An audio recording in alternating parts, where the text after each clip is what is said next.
let's just wait 5 minutes. All right. Well, thank you guys for coming today to cover us and to do this event. I wanted to start, I'm going to be very brief because I just want to get to as many questions as I can. I can do English, I'll answer Spanish if you ask Spanish. And then I'll answer it in English after I answer it in Spanish. So any other languages, you know, won't be able to do it. But those two, and then, look, when I took over Secretary of State, I'll refer you back to the hearings we had in the Senate in January about the role I hope to play. And I believe very strongly this president was elected. One of the reasons why he was elected, very specific things, but one of the reasons why President Trump was elected is sort of an understanding among the American people that our foreign policy was in need of a complete recalibration. A recalibration because the world had dramatically changed. Many of the institutions, policies, assumptions that our foreign policy was operating under were built upon a world that no longer existed. And it required us to re-examine that. One of the assumptions that I think we had lost during this period of time, and I don't mean to make this an academic lecture, but I wanted to give you some insight into the broader thinking, as I highlighted at that hearing less than a year, almost a year ago now, is one of the assumptions was the loss of the notion of the national interest in our foreign policy. At the core of foreign policy needs to be the national interest of the United States. Now, that doesn't mean that there aren't issues and things we care about in the world, but at its core, the core principle of the national interest, the core principle behind our foreign policy needs to be our national interests. So you have to, first of all, define what is the national interest, and then you have to apply it. We defined it as we are in favor of foreign policies that make America safer or stronger or more prosperous, hopefully all three, but at least one of those three. And then it requires you to prioritize. Even the richest, most powerful and influential country on earth has limited resources, has limited time. And it has to be able to dedicate those resources and time through a process of prioritization. That includes geographic prioritization. It also includes issue prioritization. And that's what we intend to do here. Then you have to have the mechanisms of foreign policy to deliver on it. In essence, you have to have a Department of State and a National Security Council and all the elements of U.S. foreign policy influence and power to deliver, to identify and then deliver on those priorities. And that's what we've attempted to do here, and I think we're well on our way to doing it. There's more work to be done. There's things we will improve upon. But generally speaking, it was the genesis behind the reorganization of the department, oftentimes applying reforms that secretaries of states of both parties, appointed by presidents of both parties, have long sought to do. And we're very proud of that going into effect and continuing to work forward. I think we generally avoided, massive disruptions to our operation, although any transition involves some disruption. But we're very happy with the way we empowered our regional bureaus, meaning our embassies and the folks at the desks here behind the regions have become more empowered and having influence over every element of our foreign policy, particularly how it's applied tactically. At the same time, one of the things we looked at is foreign aid. Foreign aid is not a separate activity of the United States government. It is an element and a tool of our foreign policy, and it should be used for the purpose of furthering the national interest. That doesn't mean we don't care about human rights. That doesn't mean we don't care about starvation. That doesn't mean we don't care about hunger. That doesn't mean we don't care about humanitarian need. What it does mean, however, is that even foreign aid, which is not charity, it is an act of the U.S. taxpayer. Now, American charities are free to give their money to whoever they want, as long as it's not a sanctioned entity. But the United States and the taxpayer money should be spent in furtherance of our foreign policy, should be spent in places and on things that further our foreign policy, and even that is not unlimited. We have a limited amount of money that we can dedicate to foreign aid and humanitarian assistance, and that has to be applied in a way that furthers our national interests, and that's what we have sought to do as well. And in that endeavor as well, we have empowered the regional bureaus and our embassies to play a dramatic role. In fact, they are not just the implementers of this. They, in many cases, are the ones that are suggesting and are leading the response. And so bringing the tools of foreign aid underneath the umbrella of our broader foreign policy has been an important and dramatic reform. Even in the midst of all that, we remain engaged around the world, including in conflicts that perhaps are not central to everyday life in America, but the president has made it a priority to be a peacemaker. And so you've seen us engaged, whether it's Russia, Ukraine, or India and Pakistan, or Thailand and Cambodia, which is an ongoing challenge, or the tragedy we see now in Sudan, or the potential for further strife in South Sudan and that falling apart. I mean, no matter Armenia and Azerbaijan, we are always looking for opportunities, if possible, to play the role of a mediator that brings about the avoidance of war or the ending of conflicts. And obviously, in many of these cases, you can get people to the table and agree, and then there's the implementation process. And so we've made progress in many of these, particularly in getting them to agree to certain conditions. Obviously, it's ongoing work to make sure that those are implemented and applied. And some of these, conflicts have deep roots that go back many, many years. But we are prepared to be engaged and helpful in ways that perhaps other nations can't. We've been viewed as indispensable in that regard, and it's a role the President takes great pride in the promotion of peace around the world, and something he deserves a lot of credit for. He is personally engaged in all of this. Obviously, the big one was the situation with Gaza, which again is ongoing. There is now a ceasefire. There's that war is no longer going on at the scale and scope and all the things that were going on before. But obviously there's more work to remain. We are still through the process of trying to implement phase 1 and lead to phase 2 and phase 3. That is a long-term project, some of which will extend beyond the 4 years of this administration, but I thought was a very important achievement as well. So we have a lot to be proud about. I know you probably have some specific questions, and we can get to those, but I wanted to let that, lay that out as the preface and predicate for everything we're going to do today. So I'm going to start. How do I start? I'm going to start from the back row forward, and then I'll just juggle in between. I'll be here pretty long, so we'll get to everybody. Don't get desperate. Don't get wild. All right, I'll start with this gentleman with the white hair in the back. Yes, sir.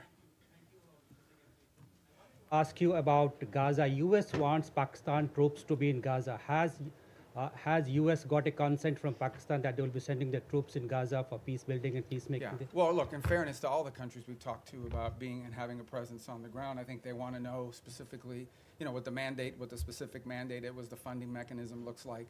So we're very grateful to Pakistan for their offer to be a part of it, or at least their offer to consider being a part of it. I think we owe them a few more answers before we can ask anybody to firmly commit. But I feel very confident that we have a number of nation states acceptable to all sides in this who are willing to step forward and be a part of that stabilization force. And certainly, Pakistan is key if they agree to do so. But I think we owe them a few more answers before we get there. We're trying to make a lot of progress here with I think the next step here is announcing the Board of Peace, announcing the Palestinian Technocratic Group that will help provide daily governance. And then once that's in place, I think that will allow us to firm up the stabilization force, including how it's going to be paid for, what the rules of engagement are, what their role will be in demilitarization and so forth. Thank you. Next to you in the back. Mr. Secretary, thanks so much for doing this. I want to start with Russia-Ukraine. You mentioned that... Easy stuff, yeah. You mentioned your efforts. There are talks going on right now, starting today and this weekend in Miami. What are your expectations from those talks? And the president yesterday made it clear that he expects Ukraine to basically step up before Russia walks away. If you wake up in Odessa, if you're Ukrainian this morning, seeing Russians are bombing, your city, or if you turn on TV and listen to Putin, what he says, why would the Ukrainians, ignore what the Russians are saying publicly and believe in what they're hearing? Yeah, from look, mediators? there's a reason why this war hasn't ended, and that is because there's complex factors at play. I know that sounds like a throwaway line, but it's true. What we have tried to do in this entire process, and let's be clear about this. I mean, the United States is engaged in this. The president says this, and I'll translate what I think he's trying to say to you in all of this, and I think he's been pretty clear about it, is it's not our war. It's a war in another continent. We have equities, we have engagement in this war, but it's not our war per se. But we have been told by everybody, I think everybody would agree, that there's only one nation on earth, there's only one entity on earth that can actually talk to both sides and figure out whether there's a way to end this war peacefully, and that's the United States. And we've invested a lot of time, a lot of energy at the highest levels of our government. I believe, President Trump has had more meetings with foreign leaders and others on the war in Ukraine than on any other subject, including trade. He's invested a lot of time. Steve and Jared have invested time. I've invested time. The Vice President, the Secretary of War, others, Secretary of Treasury, and more have invested a tremendous amount of time and energy in this. And what we're trying to figure out here is, what can Ukraine live with and what can Russia live with? Sort of identify what both sides' positions are and see if we can sort of drive them towards each other to some agreement. Wars end generally in one of two ways. Surrender by one side for another, or a negotiated settlement. We don't see surrender anytime in the near future by either side, and so only a negotiated settlement gives us the opportunity to end this war. A negotiated settlement requires two things: both sides to get something out of it, and both sides to give something. And we're trying to figure out what can Russia give and what do they expect to get, what can Ukraine give and what can Ukraine expect to get. In the end, the decision will be up to Ukraine and up to Russia. It will not be up to the United States. So that's the role we are trying to play in this. And that's why you see so many meetings going on. This is not about imposing a deal on anybody. It is about determining what both sides expect and need to have and what both sides are prepared to give in return for it. and figuring out whether we can have those two overlap. And of course, that takes a lot of time and a lot of hard work. It can't generally be done in the media or in press conferences. I think we've made progress, but we have ways to go. And obviously, the hardest issues are always the last issues. Yes. All right, I'm going to go to the next row. That gentleman right there with the glasses. Well, right behind you, because you're not the next row. That's the next row, right there. Yes. Thank you. I'd like to ask how you Oh, I'm view. sorry. I didn't see. Okay. Oh. Go ahead. You can start. I hadn't seen you. I'd seen him, but you can go because you're first on that row. So. Okay, great. Thank you so As much. a well-oiled machine, ladies and gentlemen. So go ahead. I'm sorry, man. Thanks. I'd like to ask how you view recent escalation of tensions between Japan and China. You've been known for your tough rhetoric towards China over the years. Do you condemn China's recent provocative actions against Japan? Yeah, no, I think I've been nice to China, you know, in terms of the work we have to do with them. And I mean, I had another job. My job now is I represent the President of the United States and the United States in foreign diplomacy. And I think we've made good progress with the Chinese. The Japanese are a very close ally of the United States. I think these tensions are pre-existing. We understand that's one of the dynamics that has to be balanced in that region. And I believe that we feel very strongly that we can continue with our strong, firm partnership and alliance with Japan and do so in a way that continues to allow us to find productive ways to work together with the Chinese Communist Party and the Chinese government. Look, there'll be tensions, there's no doubt about it. I mean, at the end of the day, you know, China is and it will continue to be a rich and powerful country and a factor in geopolitics. We have to have relations with them, we have to deal with them. We have to find the things we are able to work together on. And I think both sides are mature enough to recognize that there will be points of tension now and for the foreseeable future. Our job as part of responsible statecraft is to find opportunities to work together, because I think if there's a global challenge that China and the U.S. can work together on, I mean, I think we can solve it. And there'll be points of tension. We well recognize that, and our job is to balance these two things. I think both sides understand that. And I think we can do that without imperiling or in any way undermining our very firm commitment to our partners in the Indo-Pacific that includes not just Japan, but South Korea.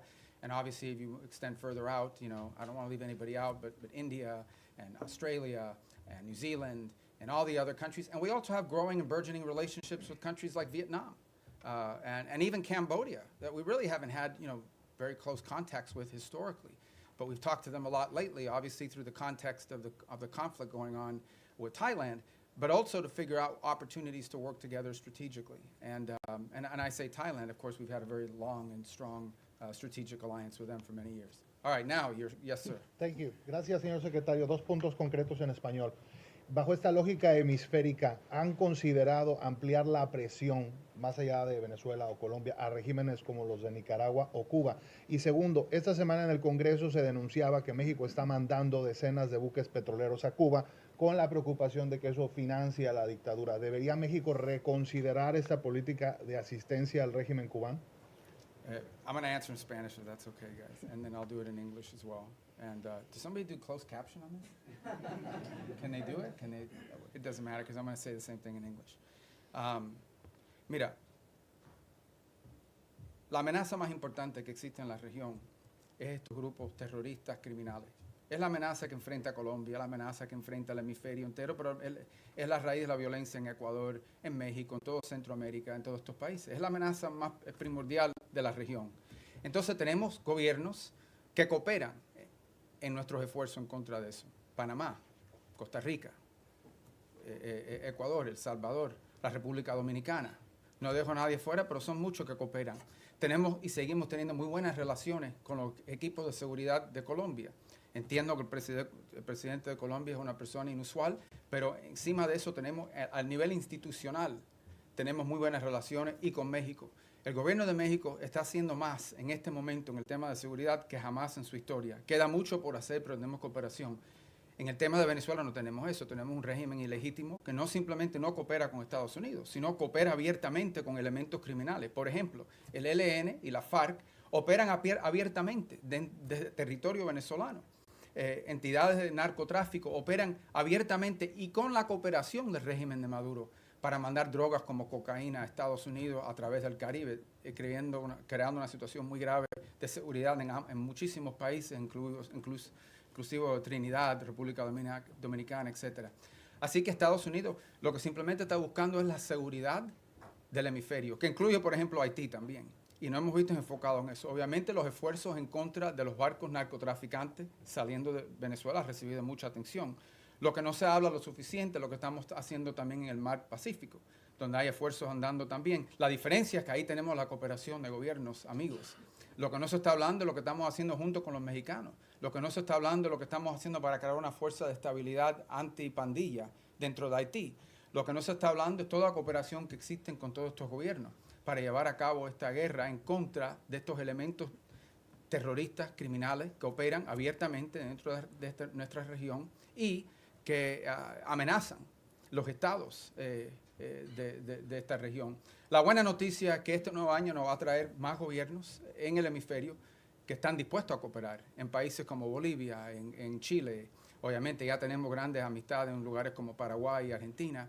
Y en fin, la reelección del presidente en Ecuador, la cooperación que existe en muchos países y esperemos poder ampliar esas relaciones con otros países también. Así que el esfuerzo se trata de eso y en eso estamos enfocados.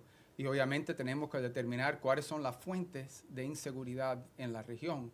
Y esa fuente, la razón por la cual Venezuela ha recibido tanta atención, es porque Venezuela es un país que no simplemente, es un régimen ilegítimo, que no simplemente no coopera con nosotros, sino abiertamente coopera con elementos criminales y terroristas, incluyendo Hezbollah, Irán y otros. Y obviamente estos grupos narcos cooperan abiertamente desde ahí. You know, the question that and it's a question many of you might have as well, is when it comes to the Western Hemisphere, the single most serious threat to the United States from the Western Hemisphere is from transnational terrorist criminal groups, primarily focused on narco trafficking, but they're in all sides businesses as well. So the good news is we have a lot of countries in the region that openly cooperate and work with us to confront these challenges. Mexico, their level of cooperation with us is the highest it's ever been in their history. Throughout Central America, for the most part, except for maybe Nicaragua and to some extent Honduras, we've had great cooperation from Ecuador, from El Salvador, from Ecuador being in South America, but across the Pacific coast where we're also undertaking efforts. Guatemala, Costa Rica, Panama, these are all nations that cooperate with us openly in search of stability in the region. You move to the Caribbean basin, in Trinidad, in Guyana, in Jamaica, in the Dominican Republic, countries that openly cooperate with us. Even Colombia, despite its unusual president, has institutions in that country that work very closely with us, and those ties remain unimpeded and unaffected. So all of this is very positive. There's one place that doesn't cooperate, and it's the illegitimate regime in Venezuela. Not only do they not cooperate with us, they openly cooperate with terrorist and criminal elements. For example, they invite Hezbollah in Iran to operate from their territory. But they also allow the ELN and the FARC dissidents not just to operate from inside of Venezuelan territory, to control Venezuelan territory, unencumbered, unimpeded. On top of that, we know that they are in cahoots with drug trafficking organizations. It's not just that they don't work with us against these organizations. Okay? It's that they openly, cooperate with these guys and allow them to operate. So these guys are, marching in and out, doing whatever they want from Venezuelan territory, and it's a challenge. And so that's why that's received so much attention. But I would urge you to not just focus on that, but also focus on all the other things we're doing in the region, including, for example, standing up this gang suppression force in Haiti, which we were looking for 5,500 forces. We already have pledges of up to 7,500 forces from a variety of countries. We've seen donors step up to fund that effort. That's a very important effort. It all ties together cohesively. But the goal here is to bring security and stability to the hemisphere, to the region we live in, okay, which has not received enough attention. To bring the elements of American power to achieve that, to do it in partnership with as many countries as are willing to work with us in that regard. That's the goal here, and it's comprehensive and involves more than just one place. What makes Venezuela stand out is that the regime there actually cooperates with the terrorists. Yes, sir. In that row right there. Yeah, right there in the middle. The hemisphere, the White House recently put out the national security strategy, essentially reorienting towards the Western Hemisphere. It was How good, is right? this strategy going to, yeah. Well, I was involved So in you can it. answer from both hats, I Yeah, guess, exactly. but how is that strategy going to dictate your relationship with other hemispheric powers like Canada and Mexico? No, I mean, we want to partner with as many people. I mean, they face the same threats that we do. I mean, it's Mexican mayors that are being assassinated in public squares. It's Mexican journalists that are being assassinated. It's parts of Mexico and institutions in Mexico that in some cases are compromised, usually through threat by these elements. They recognize it, which is why they're partnering with us. Of course we want to work with other governments in the region to confront this challenge, and in most cases we have cooperative places. Now, we don't have that from Nicaragua or Cuba, but obviously didn't have it historically from Bolivia. We hope and expect that will change. And we certainly don't have that from the regime in Venezuela, who actually don't just not cooperate with us, they openly cooperate with narco-trafficking elements that use Venezuela as a transshipment point. Yes, ma'am. Yes, thank you, Mr. Secretary. Today you had the second round of direct negotiations between Lebanon and Israel. Do you foresee a potential deal between these two countries without another round of war? And the second question, if I may, on Sudan. We know, Mr. Secretary, it's a civil war, but also there's a regional factor here. Where the U.S. A regional what, I'm sorry? Factor Okay, in this yes. war. Where the U.S. stands here, and what's a red line for you? Is a divided Sudan is a red line for the U.S.? Yeah, let's separate the two because they're both easy questions, right? So the first one is we're hopeful. Look, at the end of the day, the goal everybody shares is a strong Lebanese government that controls the country, and Hezbollah is disarmed. They're no longer an armed element that can threaten Israel's security. That's the goal here. And we have tried to, in a cooperative way, to do everything we can to empower the Lebanese government to have the ability to do that. And so I hope that's what these talks are aimed towards, and we'll be supportive in every way we can to achieve that outcome. What I think is abundantly clear to everybody is no one is in favor of a Hezbollah that can once again threaten the region, act as a direct Iranian proxy, and obviously if they threaten Israel, we're not going to have peace. So we are hopeful that the talks between Lebanese authorities and the Israelis will create outlines and a way forward that prevents further conflict. I think I don't speak for the Israeli government. I can only tell you and echo what they've said publicly, and that is that if they feel threatened by Hezbollah, they will take actions in their defense against them.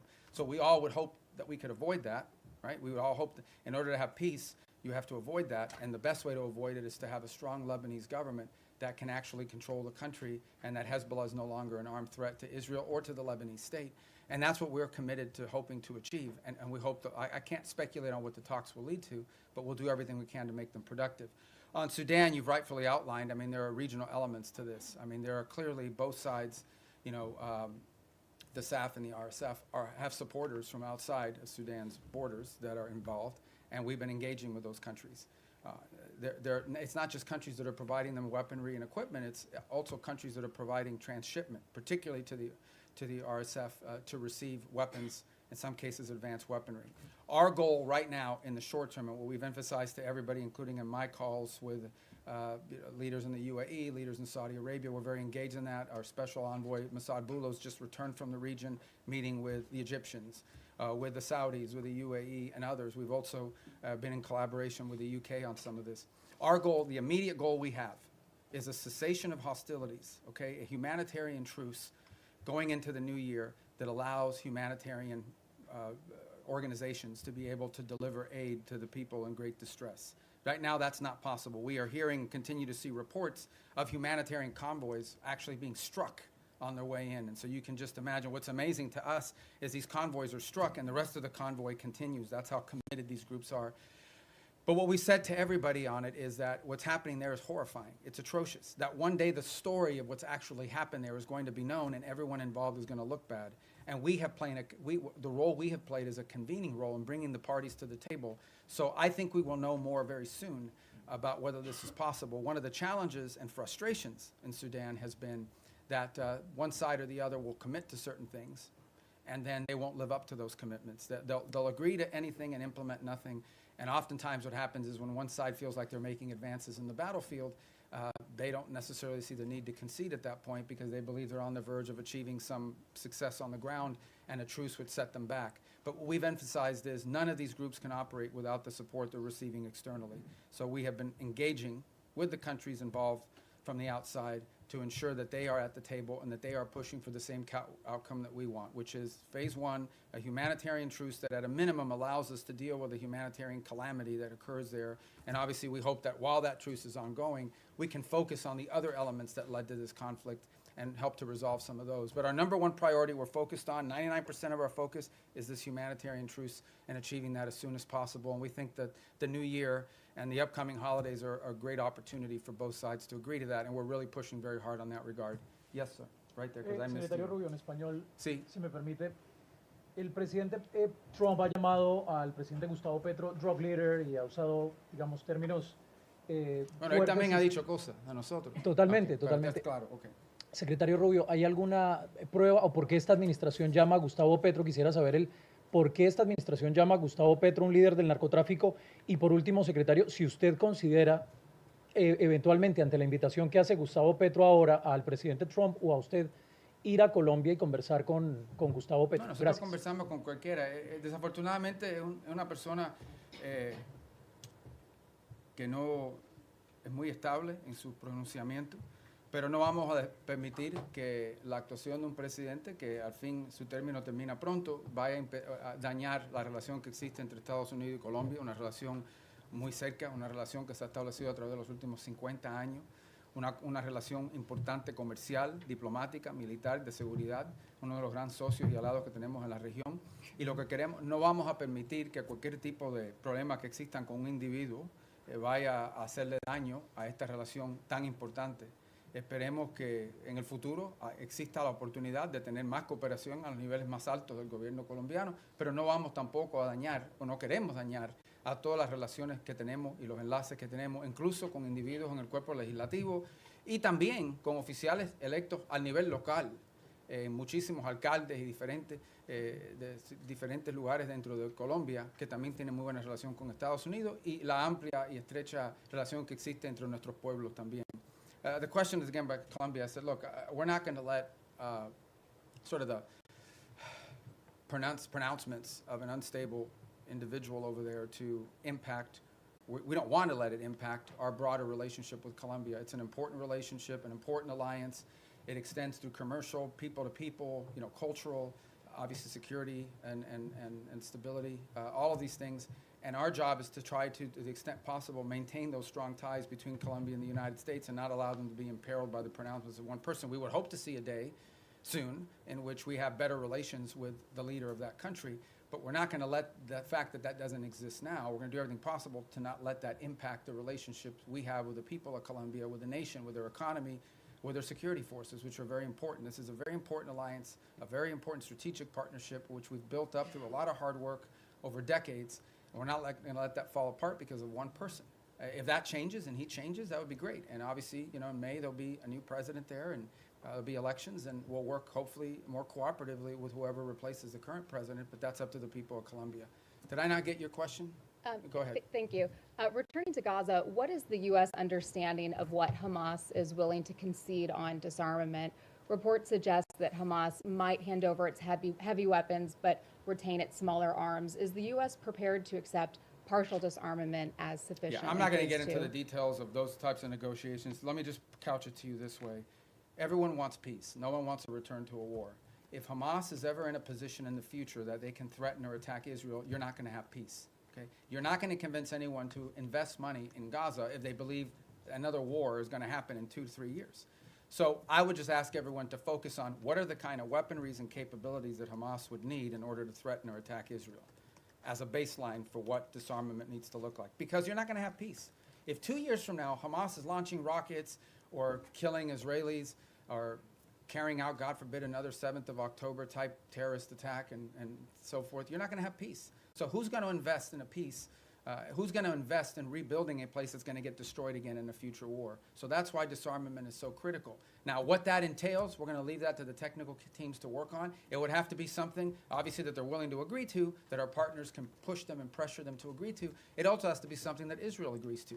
In order for that to work, both sides have to agree on it, and we need the space to do it. But that's the way to think about it, okay? You cannot have a Hamas that can threaten Israel in the future. If they can, you won't have peace.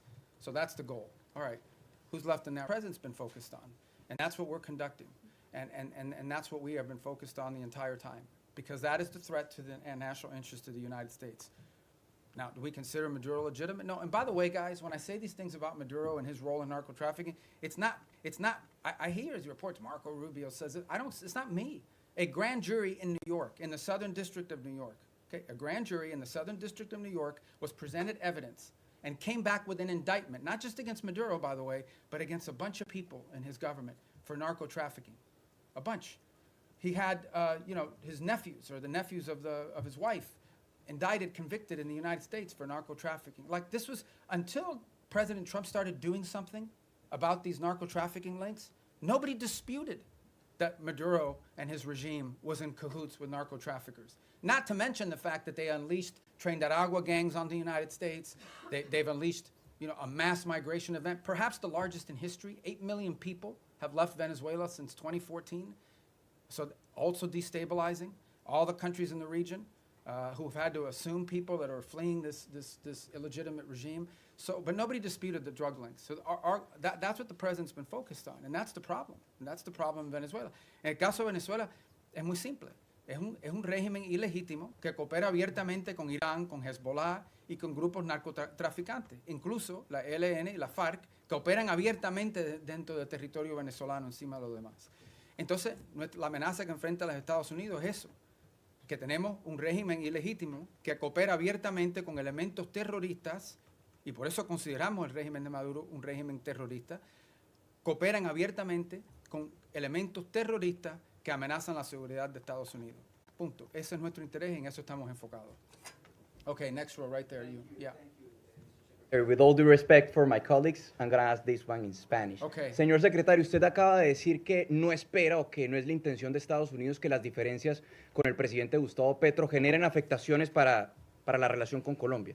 Pero la verdad es que sí las han generado. Colombia fue desertificada, el presidente Donald Trump ordenó suspensión de recursos de cooperación para nuestro país y ya se están viendo consecuencias en materia de seguridad en Colombia. Nada más anoche asesinaron a 6 soldados colombianos el ELN con un atentado terrorista. Y la gran pregunta en Colombia hoy es ¿qué va a pasar el próximo año si Colombia elige un presidente de izquierda?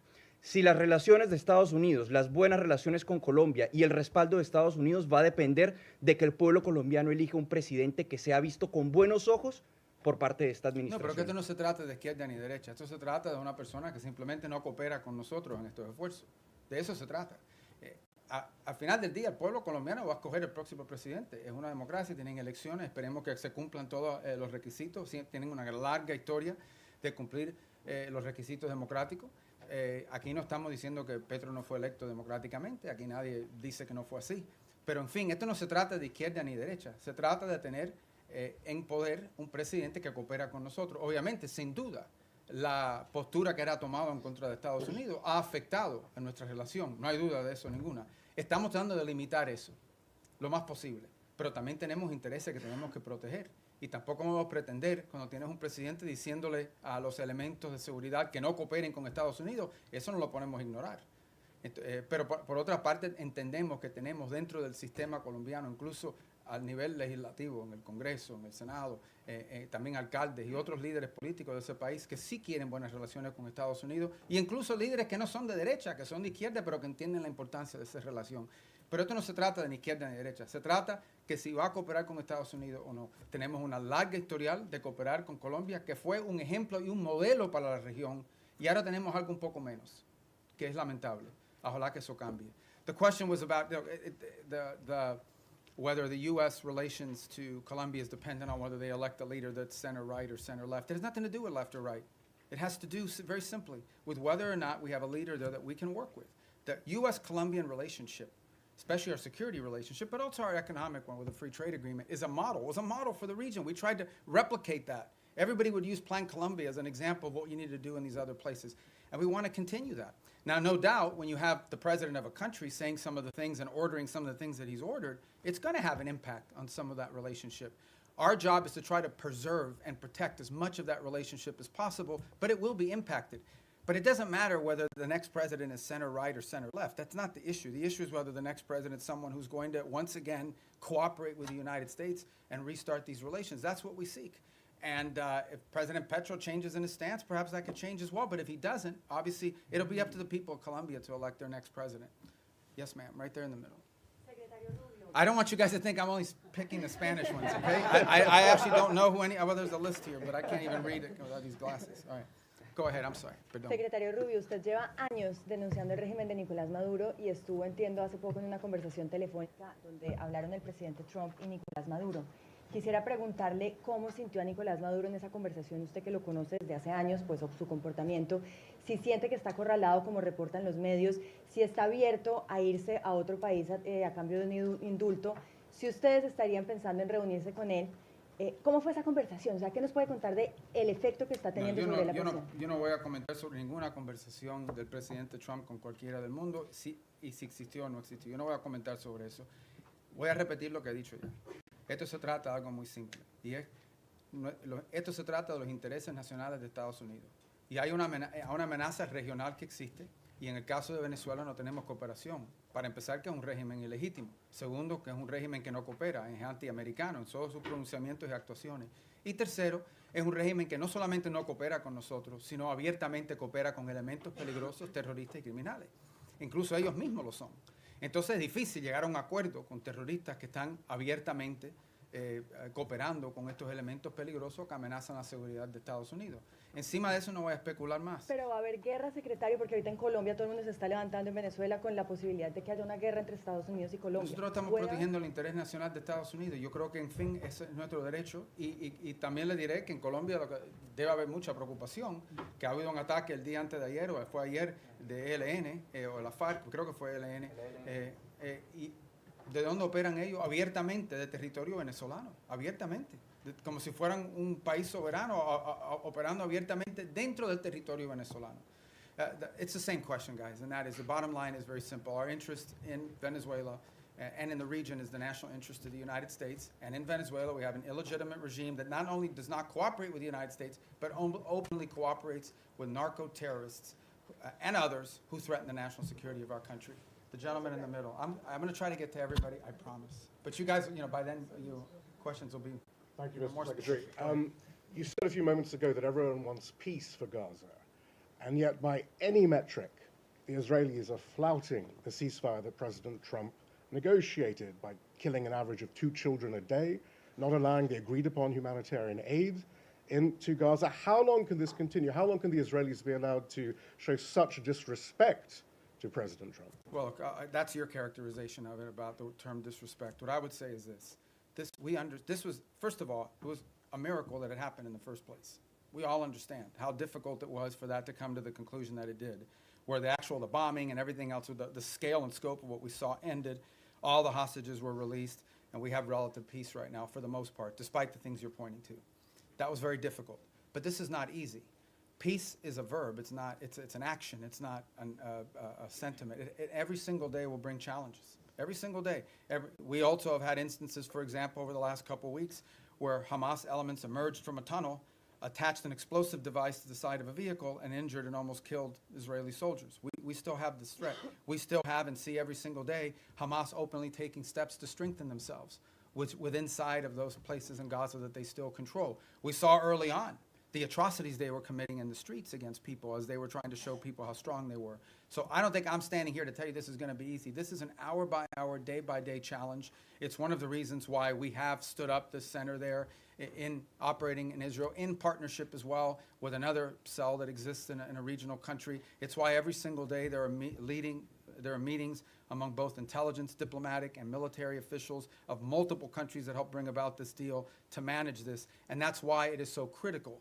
It is so critical and so key that we move to complete this first phase, that we move to put in place the board of peace, get everybody agree to be a part of it, move to put in place this Palestinian technocratic organization so that they can begin to provide some governance structure, and move to put in place the stabilization force. That's the goal here, but it's not going to be easy. Every day will bring new challenges to that, and we recognize those challenges are coming from all sides. Very quick follow-up there, but who's going to want to be a part of a stabilization force if Israel is effectively using Gaza as a free fire zone? Well, these are the things that we're working through right now. That's why it didn't happen yesterday. That's why we didn't, I don't mean yesterday literally, that means why we're not there yet. This is the hard work of diplomacy and peacemaking. Peacemaking isn't just signing a piece of paper, it's actually complying with it. And compliance oftentimes requires, in many cases, in most cases, requires daily, constant follow-up and nurturing.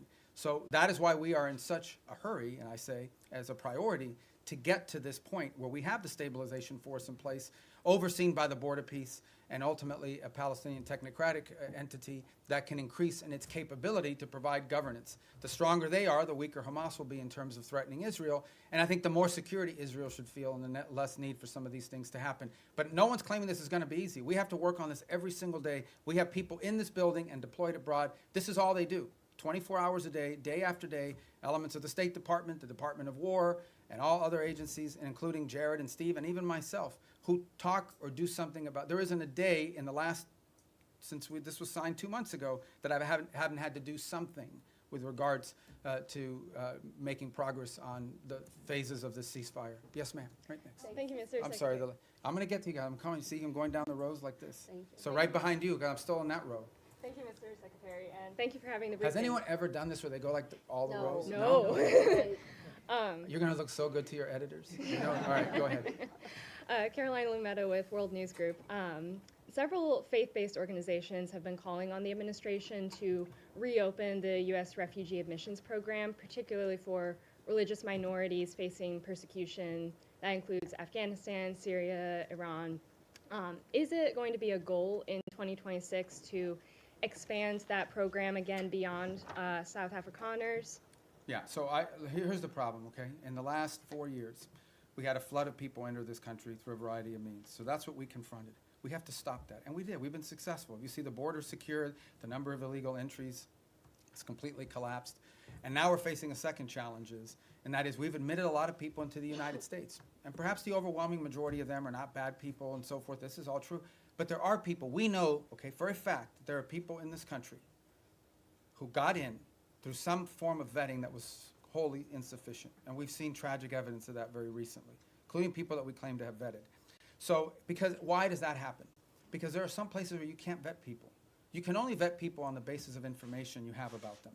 But that information is oftentimes dependent on whether there's some local authority that actually has any information about them. Okay, so that is the challenge we're facing, which is why the president has sort of put a stop to all of these things until these systems for admitting people into our country can be improved. But I think everyone would understand that after a flood of 15 to 20 million people into our country, almost unrestrained in some extent, over the last 4 years before taking over in January of this year, there's a desire in our country to put a stop to that until we can fix these processes to ensure that not only do we know who's in the country now, but in the future, we're not going to face some of these challenges that we faced in the past. So, look, the United States remains the most generous country in the world when it comes to legal immigration. This year alone, close to 1 million people will enter this country legally and have their green card and go to work. But we do have a right, like every sovereign country does, to know who you are, why you're coming, what you've done in the past, and what we think you might or might not do in the future. We have a right. We have a right to make sure that you're not going to come to this country and pose a burden on our social safety network. All of these things are rights of sovereign countries. A bunch of sovereign countries in the world do it. Most of the countries in the world have far more restrictive immigration policies than the United States has ever had. But we are in a special period right now. This is not like business as usual. This is, right now, we are less than a year removed from the most reckless migratory incompetence in American history, where a flood of people and mass migration events entered the United States. And they can claim all they want that they vetted people. This is just not true. Some of them were cursory vetting, and in some cases, you couldn't vet them, because the countries or places they came from had no documents upon which they could be vetted on. So that program will be studied, and it will not be restarted at the scale and scope it was until we are comfortable that it is one that we know everyone who's coming in and who they are and whether they meet the criteria for admission to the United States. Do you Yes, have ma'am. any sort of Thank you timeline so for much, that? Mr. Secretary. A follow-up on the conversation between President Trump and Maduro, because the day after the conversation, the president said he was going to be meeting that gentleman very soon. Is this still being considered? Is the president still considering that? Is still a chance for diplomacy on Venezuela? And also, any role that you see Brazil could play? Because just a few weeks ago, President Lula spoke with President Trump and Nicolas Maduro. He offered to help to mediate. To you on what comes next in that regard. I have no reason to express skepticism or optimism about it. I'm just not going to comment on what the president has available to him as options across the range of options that include diplomatic options. And how about the conversation with Lula? I mean, I think he said to us what he has said publicly, and that he has a willing to play a positive role in that regard. You know, the president's had 2 phone conversations and 1 meeting with President Lula. I think we've made progress on some things, including on trade. We have more work to be done. The 2 presidents got along. We felt that was important in terms of those conversations. I've talked to Mauro, their foreign minister, on it, including earlier this week. And we have a lot of issues in common with Brazil that we'd like to work together on, and strong links. Being from Florida, as an example, I know how important Brazil has been to us as a partner. We've had some disagreements on a couple things over the years as well. But I feel like that relationship is on a positive trajectory, but as far as its role in Venezuela, I don't have anything to provide you on that today of any specificity. Just a Yes, quick sir. follow-up on Thank the you. tariffs, political tariffs No, on I got to Brazil. get to him, Okay. okay? Thank you, Mr. Secretary, and thank you very much for doing this. On phase 2 in Gaza, when is the soonest that we could see that being implemented? And then separately, you said at the top that you want the US to play the role of mediator that brings about the avoidance of war and ending conflicts. How do you square that position with a possible military intervention in Venezuela? Thank you. Well, first of all, a couple things. Wanting to pursue peace and secure peace does not necessarily come at the expense of your national interest. We reserve the right and retain the option of defending our national interest. Now, in the case, again, we're going to talk about Venezuela. Let's be clear. Maduro has made multiple deals with elements around the world, including with the Biden administration. Okay, Maduro made a deal with the Biden administration, and here's the deal he made. And I only say this to you not because we want to get back to that deal, but just as an example of why the guy cannot be trusted to keep deals. It's a problem. Okay, somebody, breaks deals multiple times. You have a right to be skeptical they're ever going to keep the deal. He made a deal, and as part of that deal, they lifted sanctions. They released his 2 nephews from federal custody after their conviction. They sent back his bag man, Alex Saab, and all these sorts of things. He released political prisoners, and he promised to have free and fair elections. He didn't have free and fair elections. He rearrested or exiled most of those political prisoners, so he pocketed all the benefits and lived to none of those commitments. So, look, it's hard to have and do a deal with someone who never keeps a deal. Now, on the broader perspective of what you're asking about, let's be mature here. Yes, there are issues where we want to pursue peace if that is possible, but we also have our national interest. If our national, we're not going to reach a peace deal with narco-trafficking bans. We're not. We can't reach a peace deal with MS-13. We can't reach a peace deal with Tren de Aragua. We can't reach a peace deal with the ELN or the FARC that are still pumping drugs into the United States or any of their cartels in Mexico. You can't do a peace deal with these people any more than you could do a peace deal with a mafia. So I think it's important to understand that's different between warring factions and nation states around the world where we feel like maybe we could act as a bridge to bringing about the differences. But when you're talking about things that directly implicate the national interest of the United States, and no one can argue that transnational criminality and terrorism in our hemisphere is not a threat to the national interest of the United States, we have to we reserve the right and have the right to utilize every element of national power to defend the national interest of the United States. And no one can dispute that. And every country in the world reserves the same option. We just simply have more power than some of them do. And phase 2 Gaza? Oh, phase 2 Gaza, yeah. I mean, we got to complete phase 1 to get to phase 2. That's why we're working every day to get there. Look, guys, if this stuff was easy, it would have been done already a long time ago. This is a complex situation. No one would dispute it, but it's important. What we achieved already, what the president achieved ending that war already was something no one thought was possible. Everyone thought that the last episode was going to be an Israeli incursion into Gaza City that would lead to massive loss of life and the hostages would never be reunited with their families. And today, as we speak, all the hostages that were living are back, all but I believe one of the bodies has been returned.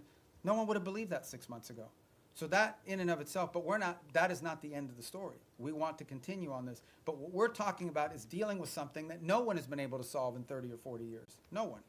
And it's going to take some time. But I feel generally optimistic that we have the right people at the table with the right motivations to make it happen. But no one is claiming to you that this is going to be just a straight up trajectory. It's going to have its ups and downs. It's going to have its good days and bad days. The important point is that the momentum and the trajectory on it is a positive trajectory, and we're investing, high levels of our government every day in trying to make that happen, but we can't do it alone. We have all these other partners that we have to include. So I would focus you on, let's get the board of peace in place and announced. Let's get the technocratic Palestinian group in place, and then let's get the stabilization force in place, and then we can move on to the other elements, the phase 2 and phase 3 of the plan, that hopefully will be what will be enduring. And the work of putting phase 2 and phase 3 in place is going to extend far beyond the next 3 years. I mean, this is a generational commitment, but we want to leave those pieces in place for the next administration to continue to build upon, even as we achieve phase 1 and parts of phase 2 during this administration. Yes, ma'am. Yeah, Mr. Secretary, some of your former Democratic former Senate colleagues who considered you one of their most trusted bipartisan partners have, since you joined the Trump administration, accused you of abandoning some of your former principles and positions. And 3 or 4 have said they regret voting for you. I had 99 votes. I could have spared 4. What's your response to that? And more importantly, how do you think about building and maintaining bipartisan consensus and cooperation on foreign policy at this moment, especially because that will be necessary to sustain President Trump's legacy after he leaves office. I mean, we live in a very different time, unfortunately. I engage with senators, for example, from both parties. We saw a bunch of them the other day all the time. And obviously, but politics today is very different than it was 10 or 20 years ago. It just is. I'm not in that anymore. I'm no longer in a political office, but I know political offices. I served 14 years in the Senate, and politics is real, right? I mean, there's also not a lot of benefit to a Democratic senator saying what a great guy Marco Rubio is in this current political environment, or anyone in the Trump administration for that matter. So all I will tell you is I get up every day, we go to work, we get work done, we do cooperate and work with. They don't always agree with everything we're doing, but I have a lot of people in the Senate, particularly chairmen of key committees that we interact with. There's things people can say and do in the public that because of politics, in private, that they can't say or do in public.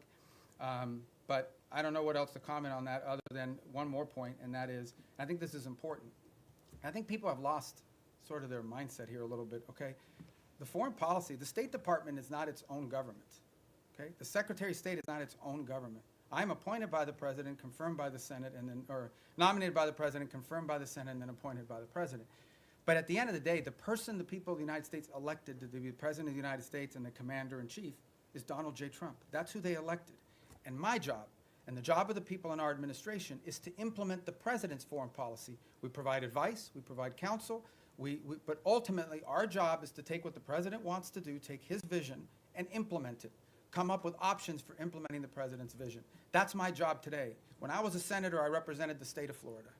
Today, I am the Secretary of State for Donald J. Trump, the President of the United States, and my job is to implement the President's foreign policy, provide advice, provide counsel, provide ideas, provide for opportunities and ways in which his foreign policy can be implemented. But in the end, All right, thank you, Mr. Secretary. So the United States, on one hand, are mediating with Russia to end the war in Ukraine, but on the other hand, the Russian foreign minister yesterday or the day before said it would be a fatal mistake from the U.S. To block the oil tanks from Venezuela and trying to overthrow the Maduro regime. So what kind of what's the assess that you're doing, and are there any safeguards in place to avoid escalation with Russia? And then I have another question about the Hezbollah, sir. yeah, we're not concerned about an escalation with Russia with regards to Venezuela. I mean, we've always expected them to provide rhetorical support for the Maduro regime. I think they have their hands full in Ukraine. And if he's watching, Sergei, Merry Christmas. And but at the end of the day, I expected them to say what they were going to say. The rhetorical support, we understand what that's at. It's not a factor in how we consider this whole thing. And then, if I may, about the Hezbollah, I know you already answered, but I wanted to ask you if the U.S. administration is considering a broader military support involving also potential Arab partners, not only in providing weapons, but also going into the field to disarm the Hezbollah if the diplomatic talks will fail. Well, I've not heard anyone sort of suggest that at the level of detail that you've talked about. I think regionally, for example, if you talk to the Syrian authorities, they're very concerned about Hezbollah. I think most of the countries in the Gulf region view Hezbollah as an agent of Iranian influence and Iranian action. But as far as what you're discussing, which is sort of a coalition of armed units going into Lebanon to disarm Hezbollah, I've not heard that proposed by anybody. Perhaps you have, but I haven't, and that's not certainly something we've been... Senator Graham okay. was talking about it one at of the my former Congress. colleagues, Yeah. yeah. Well, you should ask Lindsey about how he's going to put that together, because, but we just haven't heard it. I'm not saying you may not hear that one day in the future, but I think what is clear, and I think maybe perhaps what Lindsey is speaking to, is that it is clear that if you talk to leaders in the region in all these countries, they all have the same goal, perhaps not, which is to ensure that Hezbollah can no longer play the role that they've played in the past, not just threatening Israel, but being an agent, an open agent, really a proxy of Iranian influence in the region. All right. Thank you. Next. I didn't get to you. Oh, I'm in the new row. Okay, go ahead. Okay, thank you so much, sir. You have previously said in the past that you and the administration are committed to fixing the backlog of visas for foreign-born priests and other religious workers, whether that be through the Religious Workforce Act, or through maybe a standalone process. Is there any update you can give on the status of that and what's being done to I think we'll have hopefully more to fix this announce issue? on that early next month. Yeah, early next month. Okay. We've worked closely with a lot of the religious authorities to do that. Obviously, depending on the denomination, we're not discriminating in favor of one versus another. Some denominations are more professionalized in terms of what they're able to provide us with and sort of information versus others. Some of it depends the country they're coming from, because, you know, we have to be careful not to be waiving, you know, we have country-specific requirements depending on the country they're coming from. But I think we have a good plan in place to put that into effect. And I know we've worked with a number of denominations in that process. Obviously, one of the big users of that system is the Catholic Church in the U.S., and so we've worked with the Conference of Bishops. And I think we're going to get to a good place. We don't have it ready yet. All this takes time to put together, but we're moving quickly, and I think we'll have something positive about that at some point next month, hopefully in the early part of next month. Thank you Yes, so sir. much. Thanks, Mr. Secretary. White House Chief of Staff Susie Wiles said that the U.S. would need congressional approval to conduct ground strikes in Venezuela. Do you share that view? And on your response today on regime change, Wiles already acknowledged that the point of the both strikes was to pressure Maduro, i.e. have him leave. Why not just acknowledge that this is a regime change? Do you have the quote she said? That this is No, but do you have the quote? to cry uncle. Yeah, was so, the okay, quote. so cry uncle, all right? I guess in Spanish you would have to say tío. But I think, I don't know how that, I mean, you can interpret any way you want. But at the end of the day, it is clear that the current status quo with the Venezuelan regime is intolerable for the United States. The status quo, that they operate and cooperate with terrorist organizations against the national interest of the United States. Not just cooperate, but partner with and participate in activities that threaten the national interest of the United States. So yes, our goal is to change that dynamic. And that's why the president's doing what he's doing. Change that dynamic by ensuring that no one wants to get on drug boats anymore. You know, people were just going out there, you know, openly without any fear of the reaper. And now I think people understand, like, it's not a good idea. By the way, we haven't had a strike in the Caribbean basin in almost 5 weeks. Do you know why? It's not because we stopped looking. It's because no one wants to get on a boat anymore and do that. So it's been effective at cutting that down. Now there's been strikes in the Pacific. So the bottom line is that, sure, our goal is to, I mean, what's the point of doing something? But the change, people want to focus on regime this and this and that. The goal here is very simple. The national interest of the United States. The President of the United States was elected to protect the American people, to protect America. That's what he was elected to do. It's one of his fundamental promises that Donald J. Trump made when he was elected President of the United States is, I am going to protect this country. Protect us from what? From the threat of terrorism, from threats to our economy, and from threats these drug organizations and these terrorist organizations pose against the United States. And if you are an ally, a friend, a partner, or cooperate or participate in activities that threaten the United States, you're going to have a problem with President Trump. I think the only shocking thing here is that a lot of people say that. People run all the time for office. I'm going to take on the cartels. I'm going to do this. He's actually doing it. He's not doing anything he didn't say he was not going to do during this campaign. He said he was going to go after the cartels. And now he's going after the cartels, and everybody's shocked. Don't be shocked. This is a man who was elected president because he says and then he does. He doesn't just say and then forget about it. In congressional approval on land strikes, do you think that the United States does need to go to Congress in order to conduct land strikes in Venezuela? Well, look, I'm not going to speculate about things that you know, haven't happened and may never happen. I'm not going to speculate on that. All I'm going to tell you is that, two things. And I remind Congress all the time. By the way, I was very consistent on this position because it was my position when I was in the Senate. Number one, no administration, Republican or Democrat, has ever accepted the War Powers Act as being constitutional. That said, multiple administrations, including this one, have sought congressional approval and or certainly congressional notification of actions taken. Why?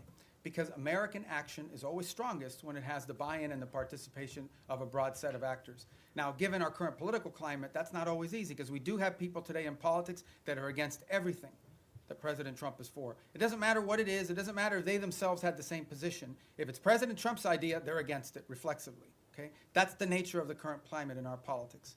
But I can tell you that to this point, nothing has happened that requires us to notify Congress or get congressional approval or cross the threshold into war. We have very strong legal opinions. We have now briefed Capitol Hill 23 times, 23 briefings, bipartisan briefings on Capitol Hill. I have personally participated in 6 of those 23 at the highest levels of the committee, but then the full House and then the full Senate, which, by the way, are always interesting. Now, okay, get it. I've been there before, okay? So I was part of this thing in the past as well. But you do this briefing, you answer all their questions, and then they go out and tell people, we heard nothing, we saw nothing, you know, that we were pleased with. They already had their answer before they went in, but we do them anyways. And we continue to do them. Not to mention the individual calls I've had with leaders in Congress, and I'm not going to disclose what those are. So everybody over there knows what we're doing, they know why we're doing it, and we've kept Congress fully apprised, and we'll continue to do so. Yes? Thank you, Mr. Secretary. The settlers' violence is rampant in the West Bank. The what is, I'm sorry? The settlers, Yes, the okay, Israeli yeah. settlers' violence in the West Bank is being escalating, is increasing. Also, Israel is building around 20 settlements unit. Doesn't this undermine your own effort in the peace process? And also, if I may, on Gaza, the humanitarian situation is dire. The babies have been frozen to death because of the weather. Tents have been flooded. Is this anything that the United States can do to alleviate the suffering of the civilians in Gaza? Yeah. In the case of the West Bank, we have, and you've seen our embassy even has put out statements and comments about specific incidents there that we're concerned about, that we do think, create a point of strong friction in the broader effort. And our own embassy, and Ambassador Huckabee has spoken to this as recently as a couple weeks ago, very firmly, I believe. And so we'll continue to communicate that as we have and make our opinion known in regards to its impact on the broader challenges. In the case of humanitarian, absolutely. I mean, this is the reason why that group is set up there every single day. We've been successful at opening new corridors. We want to continue to see that increase. We want to continue to see the flow of aid increase into those parts of Gaza that are still under Hamas control. But it also goes back, not to sound like a broken record, to why it is so critical to have the border peace put in place and the Palestinian technocratic group put in place. Because that allows us now, when you have this technocratic Palestinian group in place and a stabilization force to provide security, it now allows us to have someone we can work with to turn over the humanitarian aid to and have them be the ones that help distribute it along with these international partners.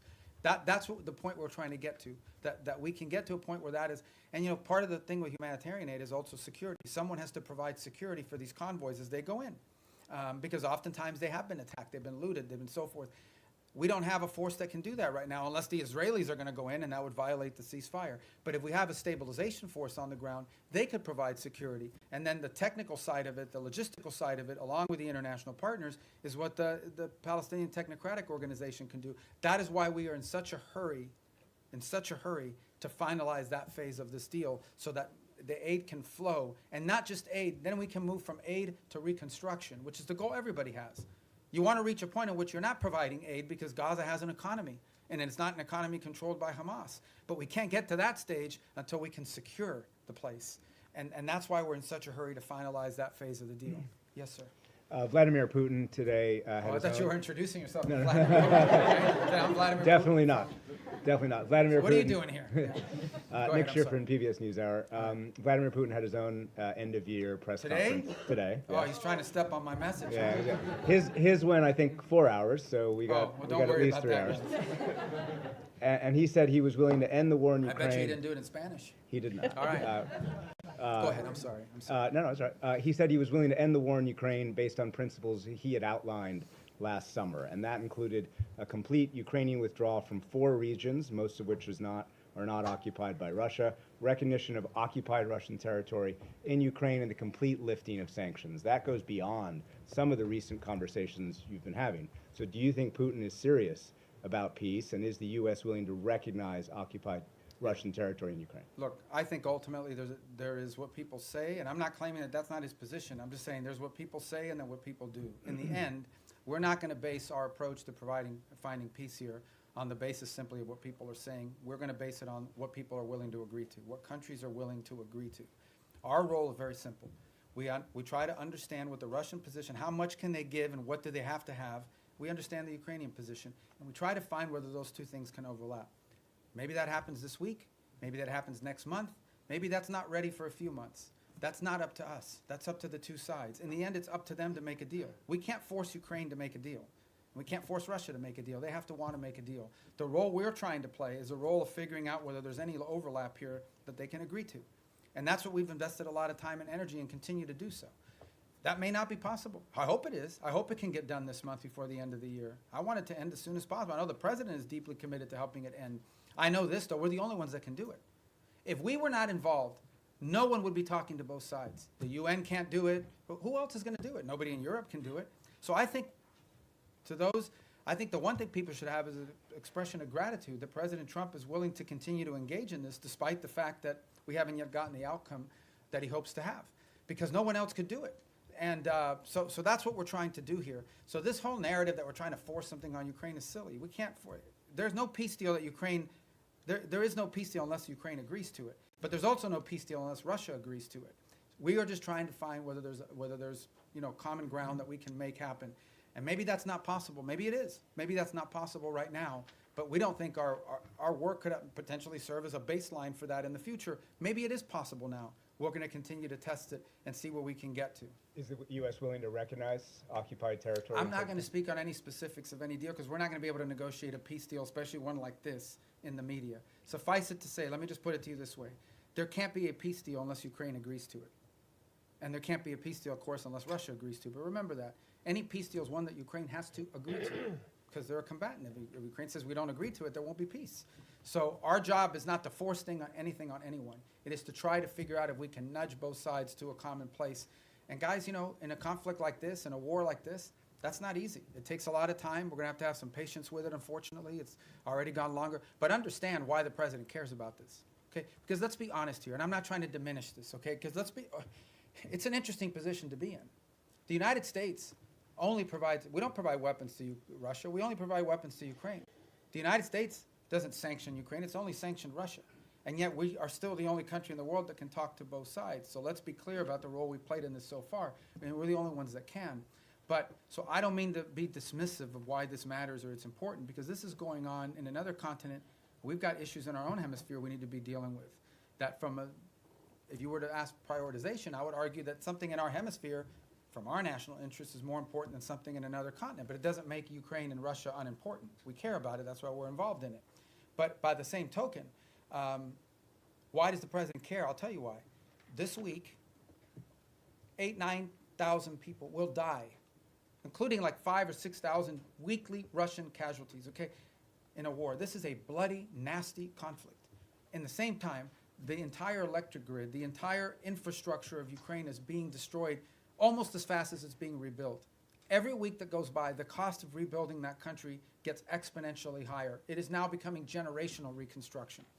This is a very damaging war that's going to have incredible implications. There are now hundreds of thousands of Ukrainians, probably maybe in millions, who have not lived in Ukraine in years. They've been displaced to other countries. The implications of this long term for Ukraine are dramatic, and for Russia too, but for Ukraine, if we're focused on them. This is why the president wants to end it. He thinks it's a bloody, nasty, horrifying war, and he doesn't like wars. He really doesn't like wars. He thinks they're a waste of money, time, and talent. And he wants this one to end. And we're doing everything we can to end it. And it may or may not be possible, but we're certainly going to keep trying. Yes, sir. Thank you. I promise you we're going to go through here. Do you have a deadline or something? I know, but let me get to the roads, because if not, if I break up the road thing, you're going to screw up the whole plan I have for today. Go ahead. Thanks, Mr. Secretary. If I can turn internally for a moment, a recent survey by the American Foreign Service Association found strikingly low morale among career diplomats in the U.S., some of whom reported that they feel like they can't freely express their opinions, that their candidate input is not welcome, and many of them are saying that they're actually thinking about career changes. I know you talked at the top about how change can be disruptive, but I wonder, how much does this concern you? Do you possibly see this as a feature, not a bug, or would you be happy to see people leave so that you can bring in a new crop of people? And then just briefly on your own role, you have 2 jobs right now. Your travel schedule seems a bit lighter than your recent predecessors. You didn't attend the last NATO foreign ministers gathering and had your deputy go. Are you fully performing the job of Secretary of State? Are you more of a national security advisor than a Secretary of State? Can you talk about that? Well, first of all, on the travel schedule, we have a lot of leaders keep coming here, too. So you talk about NATO, great example on NATO. I already went to a NATO meeting this year of all the foreign ministers. Then I went to the leaders meeting, which not all the foreign ministers were at. And then on top of that, that week is the week we had Rwanda and the DRC coming to the United States on a deal that I was working in. So as far as the travel schedule is concerned, we have a lot of leaders constantly coming here. We have leader meetings every single week for the most part up until last week. So there's a lot of work to be done. On the Foreign Service, we have very talented people here. I saw that report somewhere. That's from the union. It's from a union survey. All I can tell you is that today Foreign Service officers are more empowered at the regional bureau than they've ever been. I get descent cables. I get cables every day from all over the world that provide the baseline for a lot of the ideas that we pursue. There isn't a week that goes by that I don't send back 2 or 3 cables with notes about let's turn this into a policy proposal. We are changing this place so that it is our missions in the field that are not just driving directives from the top down, but also ideas from the bottom up. And I'm very proud of that, and I think that's going to lead and pay huge dividends for future secretaries of state long after I'm gone. So, yes, sir. Thank you, Secretary. Human rights organizations report that 2025 has seen the highest number of executions in the Islamic Republic of Iran in over 2 decades. What specific new measures is the State Department taking to ensure that human rights abuses, specifically this surge of state-sanctioned execution, do not become a secondary priority in your dealings with Tehran? Well, ultimately, look, we have very deep systemic disagreements with the regime in Iran. And it's part of one of, if not the most sanctioned country in the world, one of the most sanctioned countries in the world. There isn't a week that goes by, or at least 2-3 times a month, I'm authorizing some new sanction on some new entity related to Iran. I don't think anyone could argue that this administration has been friendly towards them. So we continue to feature these things because it tells us about who they are. In the case of some of these executions that you're talking about, some of them, by the way, were in the aftermath of the war with Israel, where they went through and have jailed people and accused people of being informants and spies and things of that nature. But we're under no illusion, and every year we put out a report that outlines this, and we've been pretty consistent in our messaging. Our problem with the Iranian regime isn't simply, obviously it's predominantly their desire to acquire nuclear weapons, their sponsorship of terrorism, but it's ultimately the treatment of their own people. I said it in my hearing a year ago in the Senate, I say it now, I know of no nation on earth where there is such a difference between a regime that governs the country and the people who live there every single day.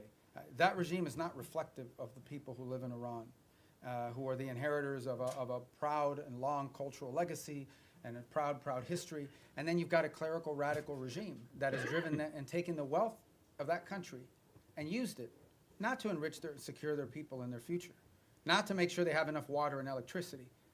They've used their money to sponsor terrorist organizations all over the world. That's what they've used their money for. So we're going to continue to consistently point that out. Secretary, second. I'm sorry, I got to go because I'm getting everybody today. Regarding Europe, you said that Europe was not going to be able to mediate between Russia and Ukraine. There's been some disengagement.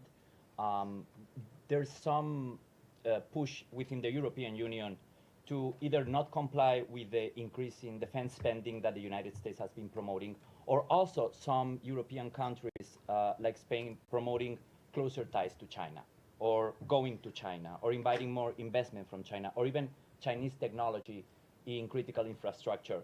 Are you concerned at all about this path? And no, the countries made a commitment in NATO at a meeting I was at, where they made the 5% pledge, which is a dramatic and historic pledge, with the exception of Spain, of course, who didn't make that pledge. And we've had no indication from any of the countries that agreed to that they're not going to do it because it's in their own interest. It's in their own interest.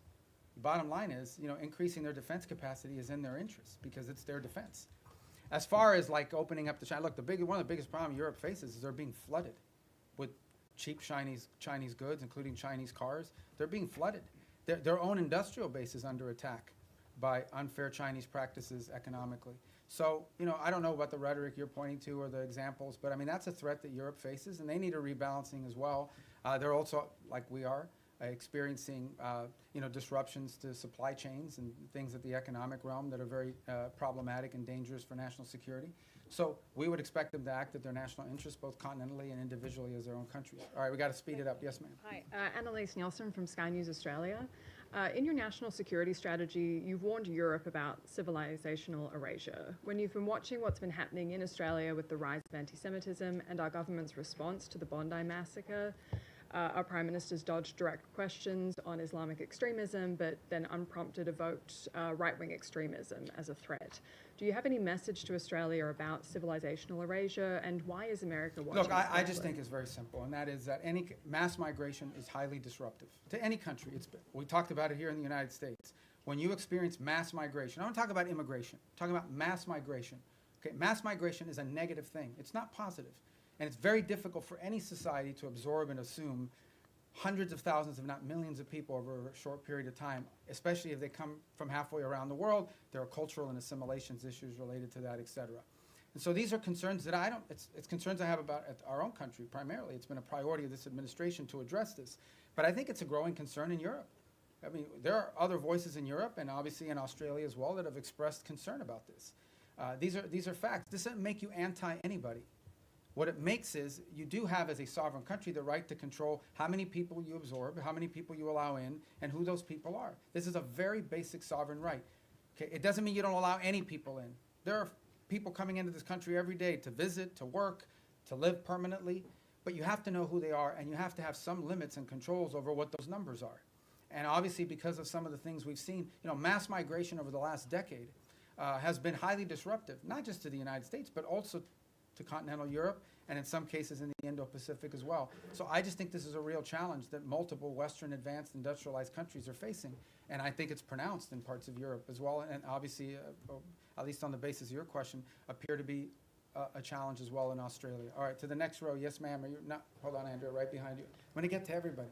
Go. Yeah. Oh, I just wanted to ask. You don't have a question? Okay, no, I'm kidding. Go ahead.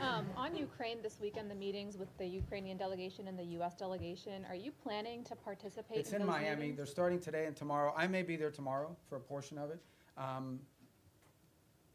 There's another one happening today, but that one is with the Turks and the Qataris and the UAE on the Gaza plan. So if I'm not there, because I have things we have to do here today, like talk to you guys, I think tomorrow, since it's in Miami as well. So, yeah, go ahead. Yes, sir. Thank you, Mr. Secretary. Timothy Inrozzi with the Washington Examiner. Going back to the previous question about Europe, and I believe the Sky News reporter referenced civilizational erasure, which is a term that has been used by both the White House and the State Department. Both the White House and the State Department have made kind of recurring overtures to Europe as a civilization that is in some sort of danger and that should join with the United States as a sort of Western civilizational bloc. And it seems to be a recurring priority.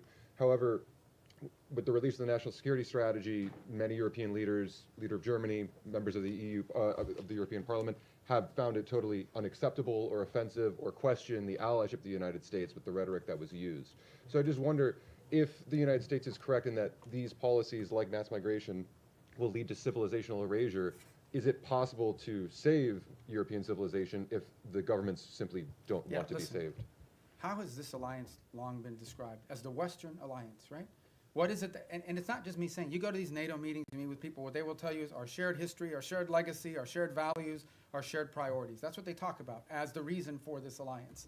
Well, if you erase your shared history, your shared culture, your shared ideology, your shared priorities, your shared principles, then you just have a straight up defense agreement. That's all you have.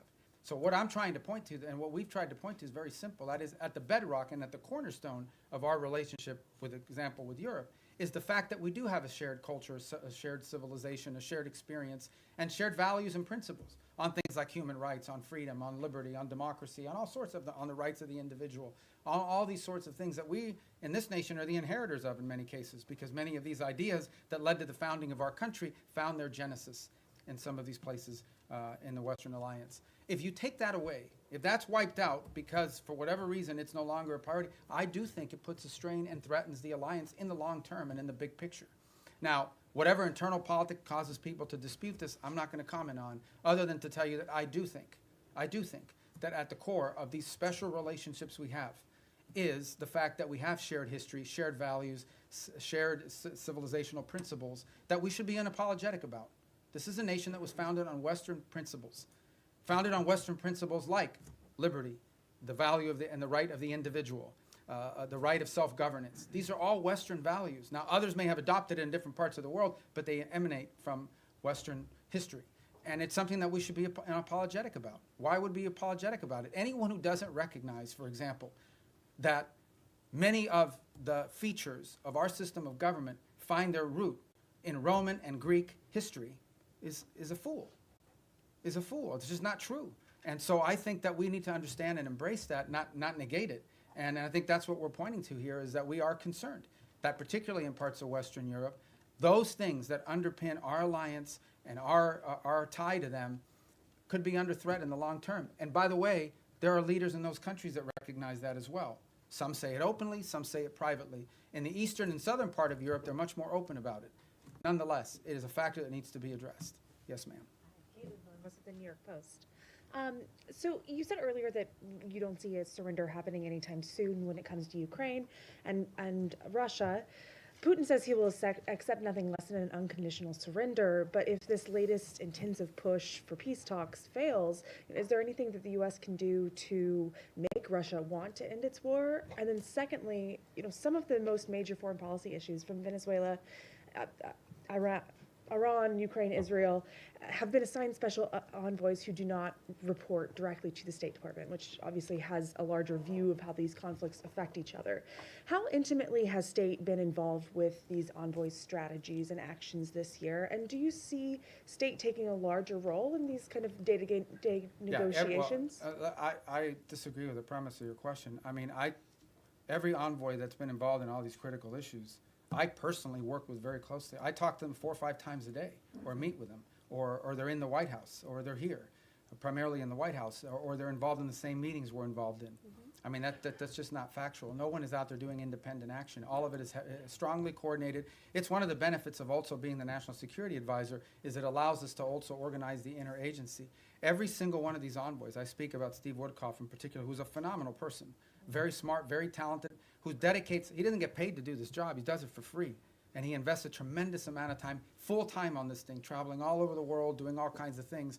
Okay, but Steve doesn't do anything independently. He relies on the interagency. He gets support from Treasury, sometimes from Commerce, certainly from the Department of War, and from the State Department. In fact, he's staffed in many of these visits by State Department folks, and including the ones in Miami, especially as we get to the technical parts of these agreements. So the synergy there is very tight across the board.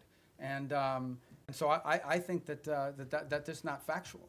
I was referring to Envoy Grinnell with Venezuela and some of those conflicts earlier this year that really kind of weren't helpful in getting towards the release of the prisoners. Yeah, look, everything that's been done in this administration has been coordinated in some form or fashion. I mean, you guys don't see it all because look, I know everybody wants foreign policy to be 100% transparent, but sometimes it really can't be. Because there are sensitivities, because there are diplomatic sensitivities, because things people are willing to agree to in private, they may not be willing to do so in public. There's all kinds of things that have to happen in order to achieve outcomes. Sometimes they work, sometimes certain approaches work, sometimes they don't. But that's not new to this administration. That's been true throughout history. And but at the end of the day, I mean, I feel like we have a very good team of people that work very closely together on all of this. And the key is, every single one of these conflicts, every single one of these issues are all multidisciplinary. Okay? There is no such thing as any one of these things that we're dealing with. Again, going back to the case, let's just use Ukraine as an example. In the case of Ukraine, it involved Treasury with regards to the minerals deal. It involves Commerce to some extent. It most certainly involves the Department of War in terms of not just battlefield assessments, but the sale of weaponry through Pearl, et cetera. It involves the Department of State in terms of everything from interpreters to the technical work of actually putting words to paper that would make sense in an agreement and supporting these visits. We had a very important meeting in Geneva, hosted at our embassy, supported by diplomatic personnel that were involved in doing that, and a lot of the follow-up as well that has to happen with some of these things. You know, peace deals aren't just, in the case of Gaza, strongly supported. We took our ambassador in Yemen, who can't be in Yemen, Fagan, and assigned him for 8 weeks on that portfolio so that we could have someone there to help navigate and coordinate all of the technical aspects. You can reach a peace agreement in concept, but then someone's got to sit down and write down the technical language and the specificity, and they rely on the professionals in this department and other government agencies, depending on the subject matter. So, look, I think in any new administration, there's a learning curve early on. People are still getting onboarded. You may not even have people Senate confirmed yet in these positions. Maybe you haven't even hired some unfilled spots. But I think certainly in the second half of last year, I'm very proud and very pleased at the synergy that we've established on all of these things and that continue to establish it. Another one that's doing a great job is Mossad Boulos. I mean, he's out there every day working with our Africa Bureau. They're very involved in this, on trying to deal with Sudan, on trying to deal with the Rwanda DRC. So we have a good team of people that work very well together and very collaboratively, and we're going to build on that in the new year. Yes, ma'am. Thanks. Shelby Talcott with Semaphore. Vanity Fair quoted you as wondering whether Putin just wants the entirety of Ukraine. I'm curious if that's still a question for you, and how confident are you in being able to reach a peace agreement if that is a question? And then along those lines, is there a deadline for Russia and Ukraine to come to an agreement before this administration walks away? Yeah, I'm not in any position to give you deadlines on anything. And as far as that quote, that's a quote the president has said publicly, which is, he has said 3 things. I thought it was going to be the easiest one, and it's turned out to be the hardest. I don't know if Putin wants to do a deal or if Putin wants to take the whole country. These are things he has said openly. And, I think that's, I don't even remember when I talked to the guy from that magazine, but, for much of the early part of this year, one of the things we were trying to deduce is exactly what is it that Russia wants to achieve. We know what they wanted to achieve initially when the war began. They haven't achieved those objectives. There's a new set of objectives now. I mean, part of reaching an agreement is trying to understand, I've already said this, what both sides want or need and what they're willing to give. And so I think that was a question that many in the administration had early on, is defining what the Russian position, what exactly do they really, not what they say they publicly want, but what they publicly want and privately want are the same thing. That's part of the, and the same is true on the Ukrainian side, by the way. What could they actually live with, what's acceptable, what's not acceptable, what are their red lines? That's how you put a deal together. You have to sort of figure out if the two sides overlap at some point. Sometimes some deals are just not ready. Sometimes the timing is perfect. You have to put it together. If you look at what happened with Gaza, that looked intractable.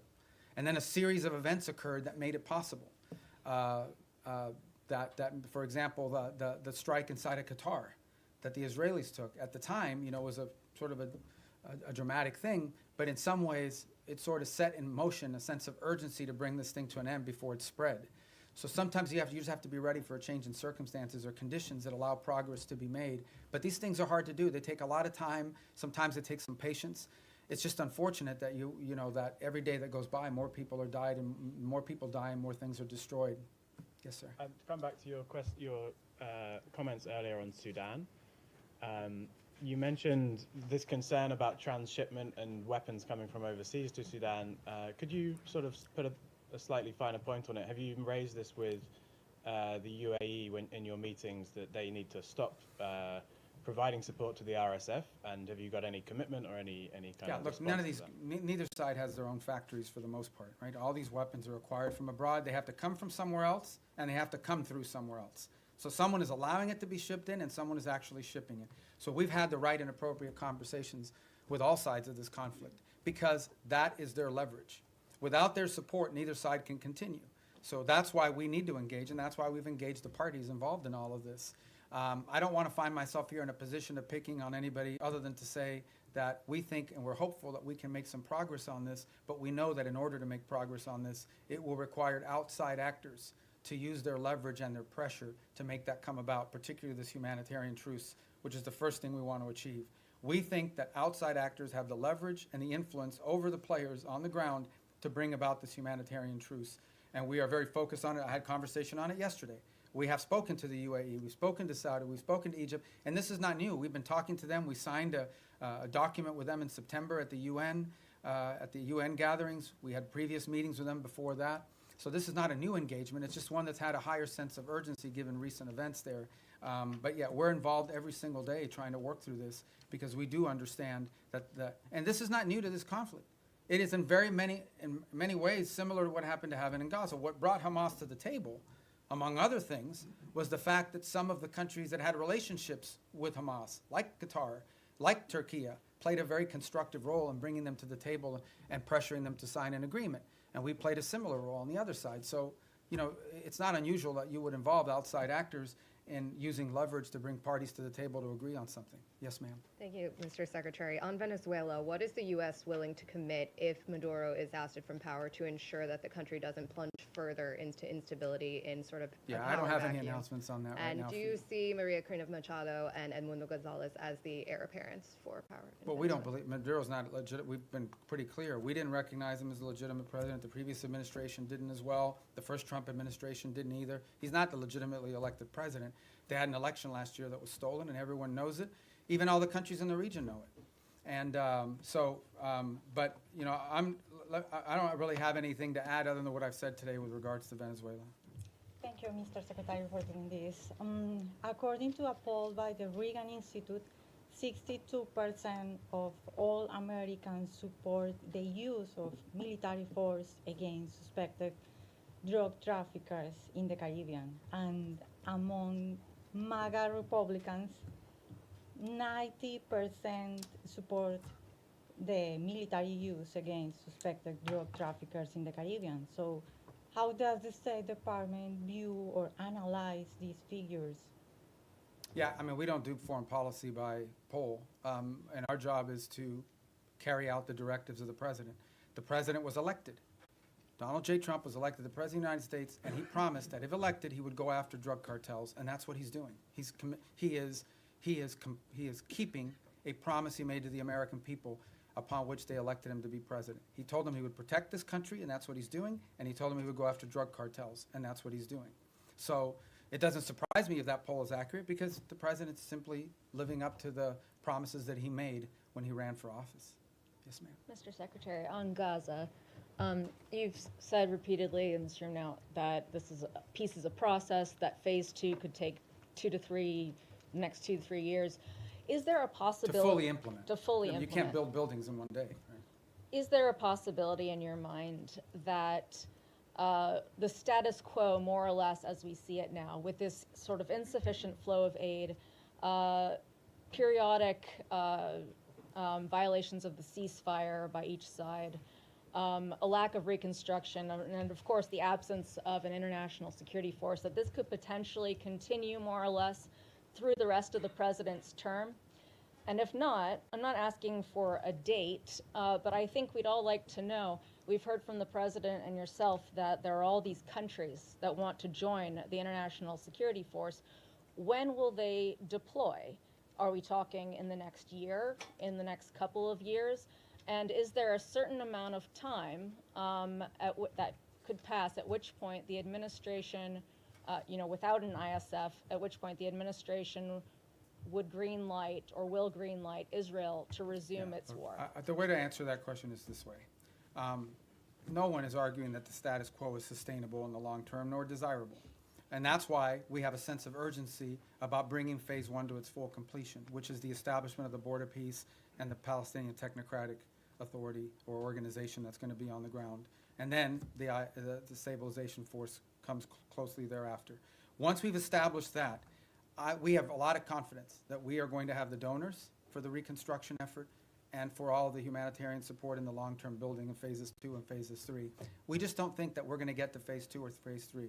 We don't believe that we can have a successful donor conference, just as a real example, until people know they want to know who's in charge, and they want to know that there's security. Okay, they want to make sure that who's going to pledge billions of dollars to build things that are going to get blown up again because a war starts. So they want to know who's in charge, and they want to know that there's security, and that there'll be long-term stability. So no one would argue that what we have in place now is sustainable in the long term. We have to get to the completion of phase 1. I am confident we will, within the time frame necessary to make it successful. It's just not today, but hopefully very, very soon. We've made real progress. We made progress as late as yesterday in additional names for this Palestinian organization that's going to be the technocratic organization.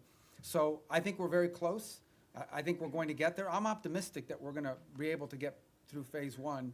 And then what I meant about taking years for phase 2 or phase 3 is not years to start it. I'm just being, to rebuild a place, to put buildings and rebuild an economy, that takes time. You'll have the donors, but you still have to have the equipment. You got to build. You have to do all that sort of thing. This is a long-term project. Phase 1 is not a long-term project. It has to happen. I'm confident it'll happen within a time frame that makes it successful. We're very committed to it, and so is everybody else. Everybody else in the region understands that there is no plan B. If this doesn't work, plan B or what's going to happen is a new war, and no one wants that. No one wants that. So, Mr. Secretary, are you going to be able to tell us in the next year who is going to secure Gaza and it'll have to happen who is much. going You're to talking about the disarm? stabilization force? Yes. Yeah. Oh, that'll have to happen much more than a year from now. That is the completion of phase 1. When we get through the establishment of the stabilization force, border peace, Palestinian group, stabilization force. All those things happen, boom, boom, boom, 1, 2, 3. They have to happen very quickly, not a year from now. This is something we're aiming at very soon. It has to. It's what we're focused on right now, like a laser. All right, yes, sir. Secretary, thanks for all the time, and it's not going to be 4 hours, I promise. It's an hour and a half. You see the press corps is hungry for engagement here. I hope the State Department will return to regular press briefings soon. You got a great spokesperson's unit over there that's more than capable of handling it. A couple quick questions. The President directed you through executive order to explore sanctions of sectors and chapters of the Muslim Brotherhood. Qatar is ground zero for the Muslim Brotherhood. This administration obviously has a very close relationship with the Qataris. How do you confront the Muslim Brotherhood without confronting the Qataris? That's my first question. Second question is on UNRWA.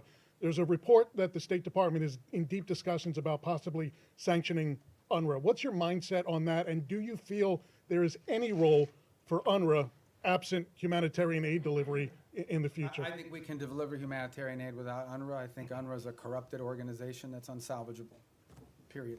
And I think our policies reflect that. On the first point that you talked about, I think we'll have some announcements, and not today, early next week, on Muslim Brotherhood. Designating groups there's a series of internal steps, despite what people may or may not perceive. There are things we have to meet, criteria we have to meet, information we have to have, boxes we have to check, legal reviews that have to happen, and that takes time. So, but I think there'll be announcements very soon on that, probably as early, if not today, early this next week. Do you expect pushback from the Qataris? Well, I'm not going to comment on which segments of the Muslim Brotherhood. As you know, there are different chapters, for lack of a better term, and individuals spread throughout the world. But the president's issued his executive order, and we're working through the execution of it. And we'll get to what we need to get to. A lot of this obviously depends, from a legal review standpoint.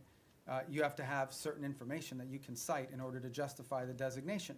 So we're working through that. We'll have some announcements next week, and they won't be the last announcements that we have. Yes, sir. Yeah, Mr. Secretary, thank you for doing this today. This conversation between my colleagues and yourself paints a seemingly chaotic and hostile world at times. So very simply and generally put, what do you believe is the biggest threat facing the United States today? I don't know we live in a world where we have a single threat that we can identify. I think there are multiple things that you look, both short-term and long-term.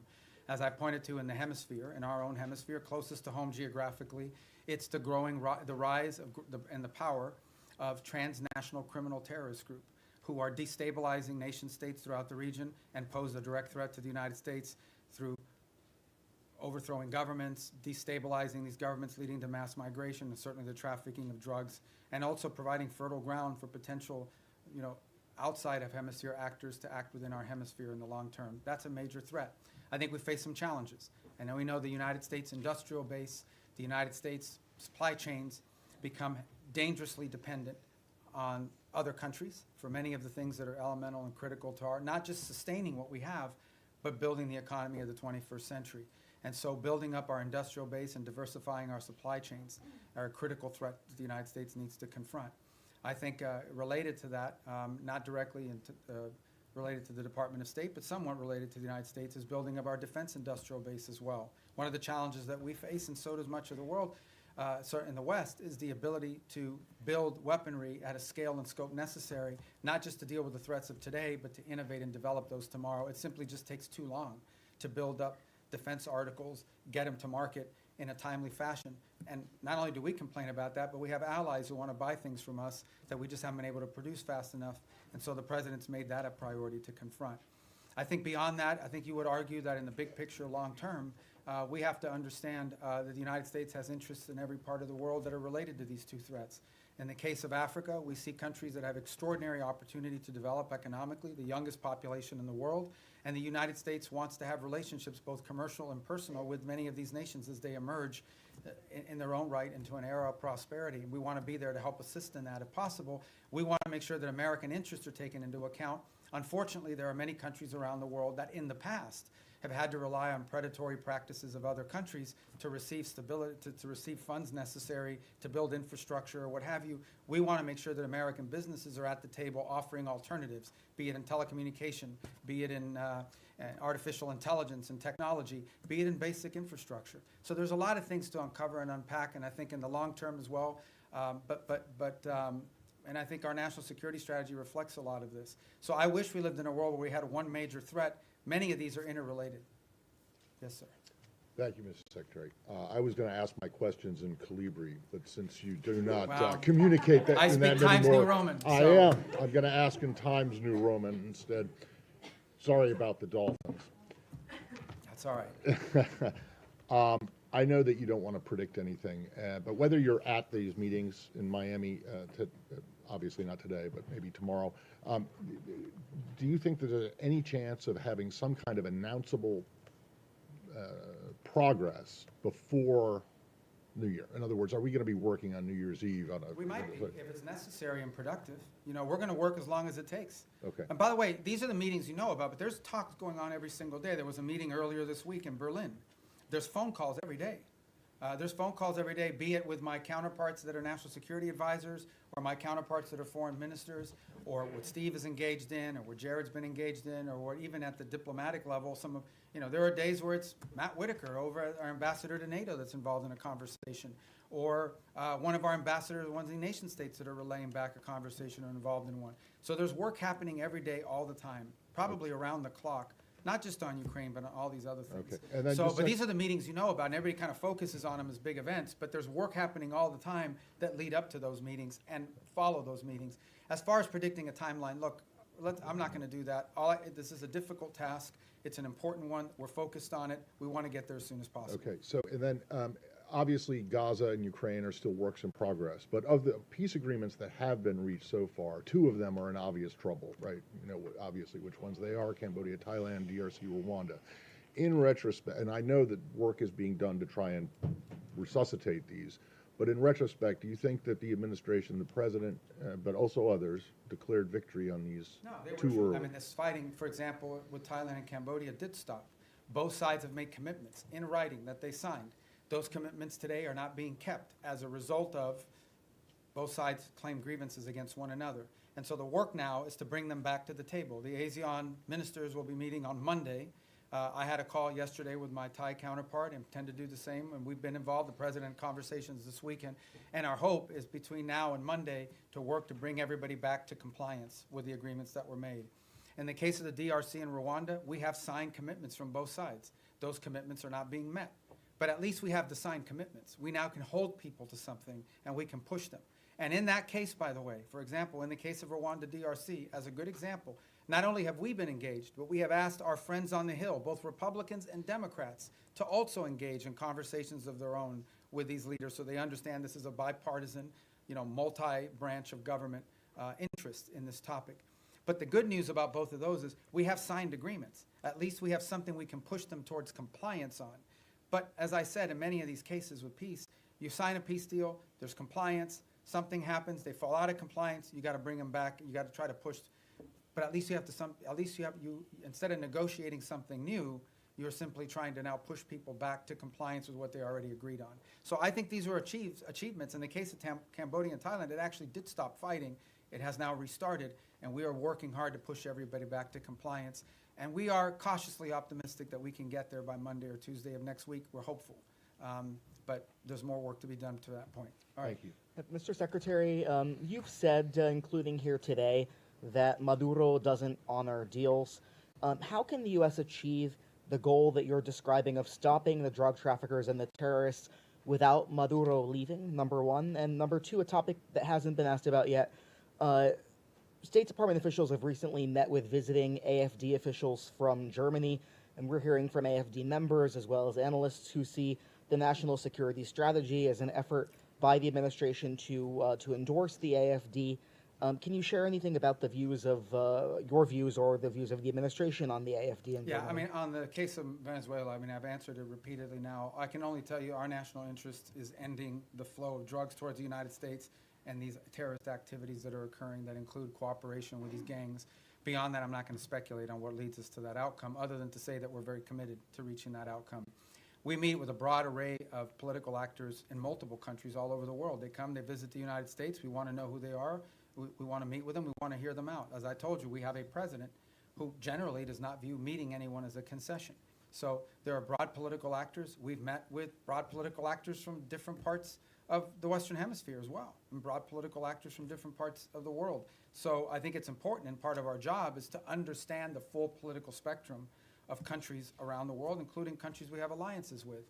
I would say that many of our allied countries, they meet with Democrats and Republicans, and sometimes libertarians or whoever. I mean, political figures that travel overseas, they also have meetings with them. So part of the job of the State Department is to inform the administration about sort of the internal political dynamics of the countries that we have alliances and partnerships with. Because in the end, we don't know what the outcomes of elections are, but understanding that the internal political climate of individual countries is a key part of determining how we approach and pursue public policy in partnership with them. And that's why, we've had recent elections here in the Western Hemisphere, and we've met with multiple people that are running. Meeting with them does not mean we're endorsing them for president of Bolivia or president of Chile, but we do want to know who these people are and what they're about and what they're thinking, because it informs our work.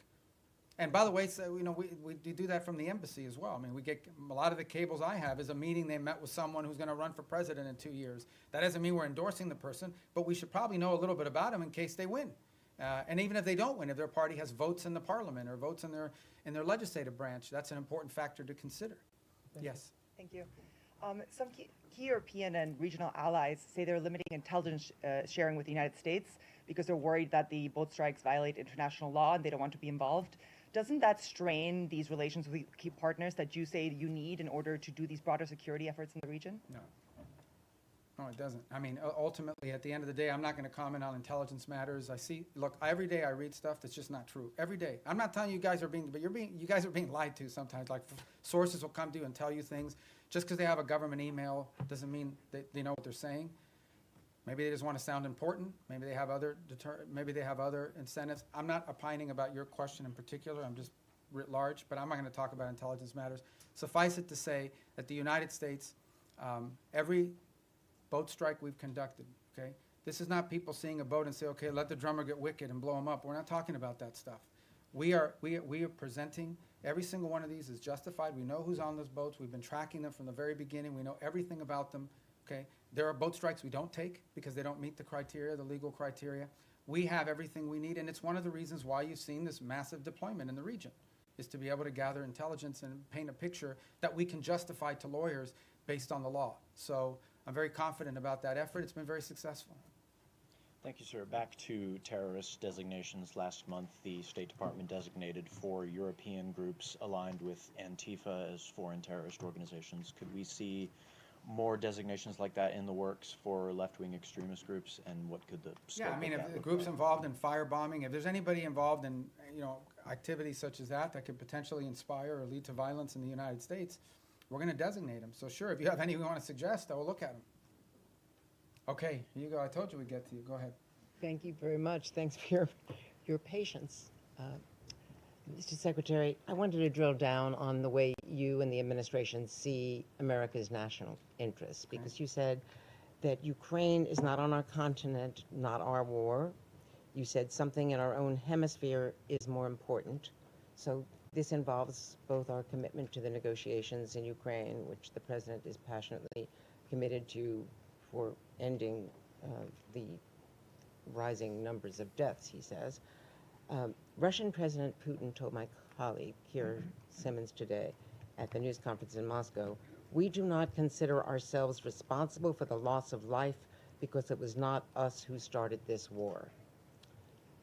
Does the administration, does the President, you, the administration, believe that Putin was not the aggressor here? And if so, how can you reach an agreement between two parties when the aggressor will not acknowledge that he invaded a sovereign country? Let me, if I just may follow.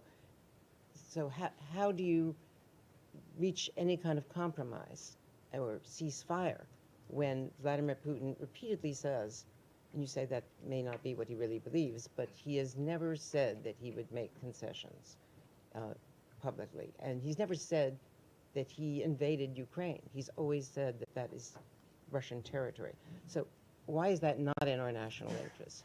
When also in our hemisphere, if it's impossible to eliminate the threat of narco-terrorism as you describe it, with Maduro in charge, you've described the extent beyond narco-terrorism and drug trafficking of his threat. You've described it today as a threat to the region. Doesn't that mean there will have to be regime change?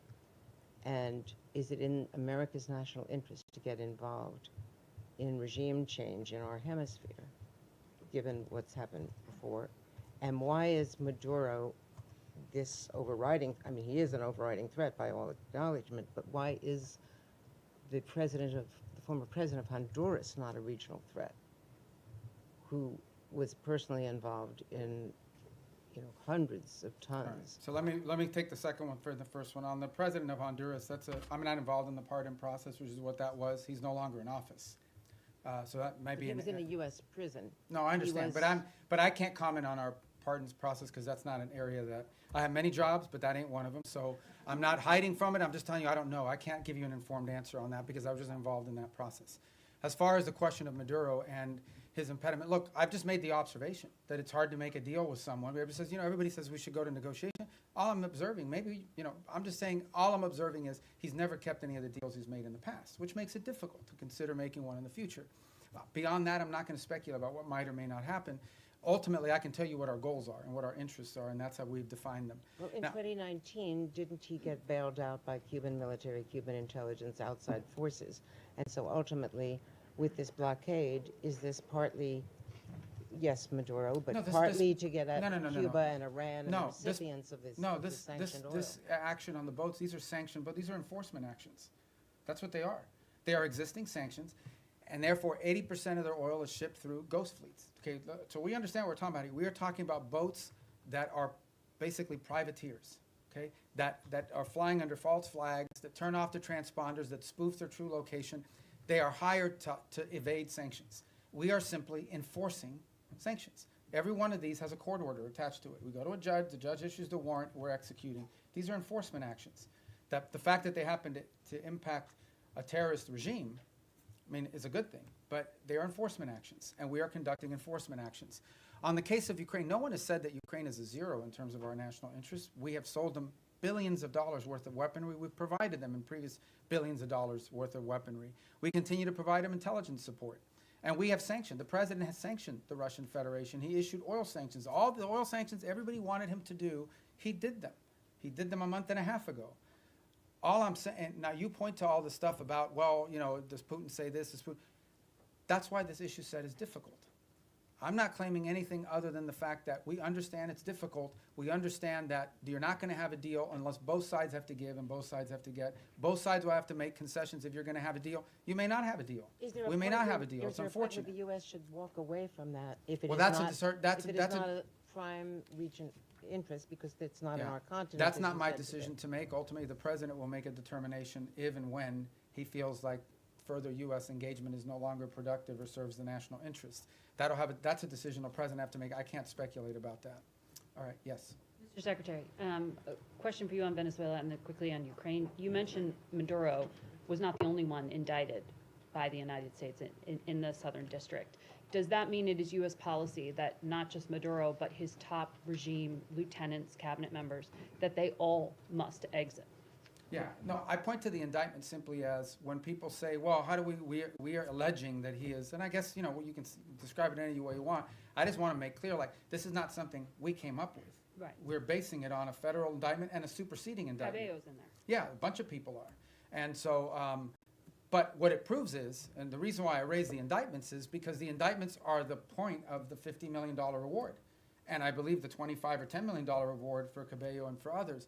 My point is that this allegation, this claim that the Maduro regime is a narco-terrorist organization is not on the basis of political talk or speculation. It is on the basis of evidence provided to a grand jury in the Southern District of New York that returned an indictment. And that's why I point to those indictments. Can I ask you on Ukraine quickly, because Russia has deployed its latest nuclear-capable missile system to Belarus, according to that country's leadership. We've heard from a number of European leaders, the Chancellor of Germany himself, that they think this era of Pax Americana is gone, that they are needing to prepare to be on a war footing because of the threat from Putin. Do you believe, does this administration believe today, that Vladimir Putin will end his march on the eastern flank of Ukraine? And do you stand by our European allies against any kind of attack? Look, we have heard the same concerns from our allies in NATO. It's why we are in NATO. It's why we meet with them. It's why we talk to them all the time. I've spoken to Mark Rutte this year probably 40 times, and he's spoken to multiple people in our administration as well, multiple times. He's been here multiple times. He speaks to the president directly. It's why the United States basically is over 50% of NATO, both in troop commitments and in financial commitments as well. It's why we remain in NATO. It's why the president had a very positive visit in NATO. In the end, that's why we're in this alliance. And that's why Article 5 in the NATO alliance is important, and the president has reiterated that. We think it's a very strong deterrent against any of these fears or concerns that any of our allies in the region may have. And the president's been clear that we are committed to NATO, we're committed to the alliance, and our commitment isn't just rhetorical. Our commitment is in action, in the troops that have been deployed, in the monies that have been spent, in the capabilities that are located, in the cooperation and work that we do every single day with our NATO allies. The only thing we're asking for, which is not unfair, It's for our partners in the alliance to improve their own capabilities. Because the more capable our allies in NATO are, the more capable NATO is. But are We're you going to saying keep these doing our allies part. are- We just want them to do more. And they've committed to do more. But these allies are saying that they are concerned now. Sure. And that's why we have NATO. So nothing has changed? Pax Americana, what the Chancellor of Oh, I don't Germany know. said I would don't know be- why he's saying that. You'll have to ask him why he's saying that. The truth of the matter is that NATO is the key defense alliance and agreement that has provided stability on the European continent. We believe it is stronger today than it's ever been because our allies have committed to increase their own defense spending. The more capable our allies are, we've already made our commitment. We've been spending billions and billions and billions. It's the single biggest part of the largest government budget in the world is defense spending in the United States. So we've already done our part, and our part isn't just rhetorical, it's real. We have troops stationed there, we have capabilities there, we have weapons we've provided our partners in the region as well. We believe that if you want a strong NATO, you want your allies in NATO to be stronger. The more capable our allies in NATO are, the stronger NATO is collectively. And that's why we're very pleased to see them make that commitment of 5%, with the exception of Spain. And that's why the president left our NATO gathering earlier this year so enthusiastic about the future of NATO and about our role in it. And in fact, that's why the president's been working with NATO countries on the Pearl program, which is what's providing weaponry to the Ukrainians today. Go ahead. Secretario, gracias por su tiempo y por atendernos. Sé que esta es como la 10ª pregunta de Venezuela, pero quiero quedar claro con varias cosas. Primero, usted puede hacer una referencia al comentario que hizo el presidente Trump apolítico cuando dijo los días de Maduro están contados. ¿Eso se refiere a días, semanas, meses? Esperamos un 2026 sin Nicolás Maduro. Y me gustaría también que se refiriera a la orden de escoltar esos buques petroleros que acaba de dar Maduro a su armada, esos buques sancionados que ustedes están incautando. Algunos de ellos ya fueron escoltados, no estaban en la lista de sancionados, pero ¿qué pasaría si eso fuera con un buque sancionado? Y por último, Maduro le ha pedido al ejército colombiano que se una como un solo ejército en medio de su desespero por responder a este cerco. Son 3 preguntas. En el tercero, nosotros no vemos eso como algo serio en términos de involucrar las Fuerzas Armadas de Colombia. En términos de los buques, como bien han dicho, creo que salieron 4 buques ayer, que ninguno de los 4 eran sancionados. Y no existe nada que vaya a impedir nuestra habilidad de poder enforzar las leyes de Estados Unidos en términos de los buques que son sancionados. Y en la primera pregunta yo no voy a especular sobre, tendrá que preguntarle a la Casa Blanca. El comentario del presidente simplemente para decirle que sin duda pensamos que el régimen de Maduro es ilegítimo y que su cooperación con estos grupos terroristas en nuestra región, incluso sus propias actividades terroristas, son una amenaza a la seguridad nacional de Estados Unidos. The 3 points that he asked about, one had to do with the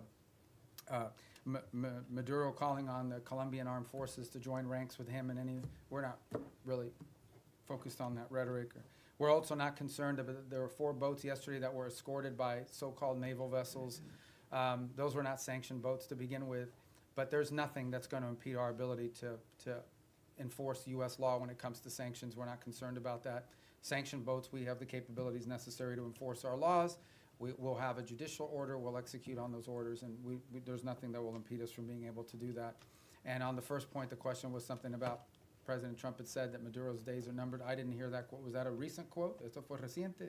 El 9 de diciembre. Yeah, so ultimately, look, our observation is the same I've made here repeatedly, which is that the fundamental challenge we have here is that the Maduro regime isn't just illegitimate, they openly cooperate in terrorism against the United States. And that's a problem, and it remains a problem, and it's at the core of this. ¿Habló con María Corina Machado? ¿Tiene pensado recibirla en Washington? No está nada programado, yo creo que ella todavía está en Oslo. Pero obviamente yo he hablado con ella mucho en el pasado. Go ahead. Are you going to tell us in English? He asked about Maria Corina Machado. I believe she's still in Norway. I'm sure there'll be a meet. She'll come to the U.S. at some point, and I've obviously spoken to her many, many times over the years. Thank you, sir, for taking so much time with us today. How many visas has the State Department revoked under your leadership so far in the last year, and how many of those are student visas? I forgot the exact number or the breakdown of them. It's over 60 or 70,000 for different and variety of reasons. Some are students, some are people that were not in the country, but we denied them re-entry. I can get you the exact numbers. I don't want to be misquoted because that's a rolling number, an average number. But look, this is not a punitive thing we're going out to try to make examples of it. Our visa system, okay, who you allow to visit your country should reflect the national interest. We said that from the very beginning. It was one of the directives that we got from the president. It's one of the things he ran on. And so our visa process basically is, there are some times we'll deny people visas because of activities they've undertaken overseas. Other times it's people that have visas but are in the United States doing things that run counter to our national interest. And the law gives us the right, and in fact, I would argue the obligation to remove people like that from our country. And we're going to continue to do it. I mean, it's as simple as that. I mean, sometimes somebody comes in and says, oh, I want to come in as a student.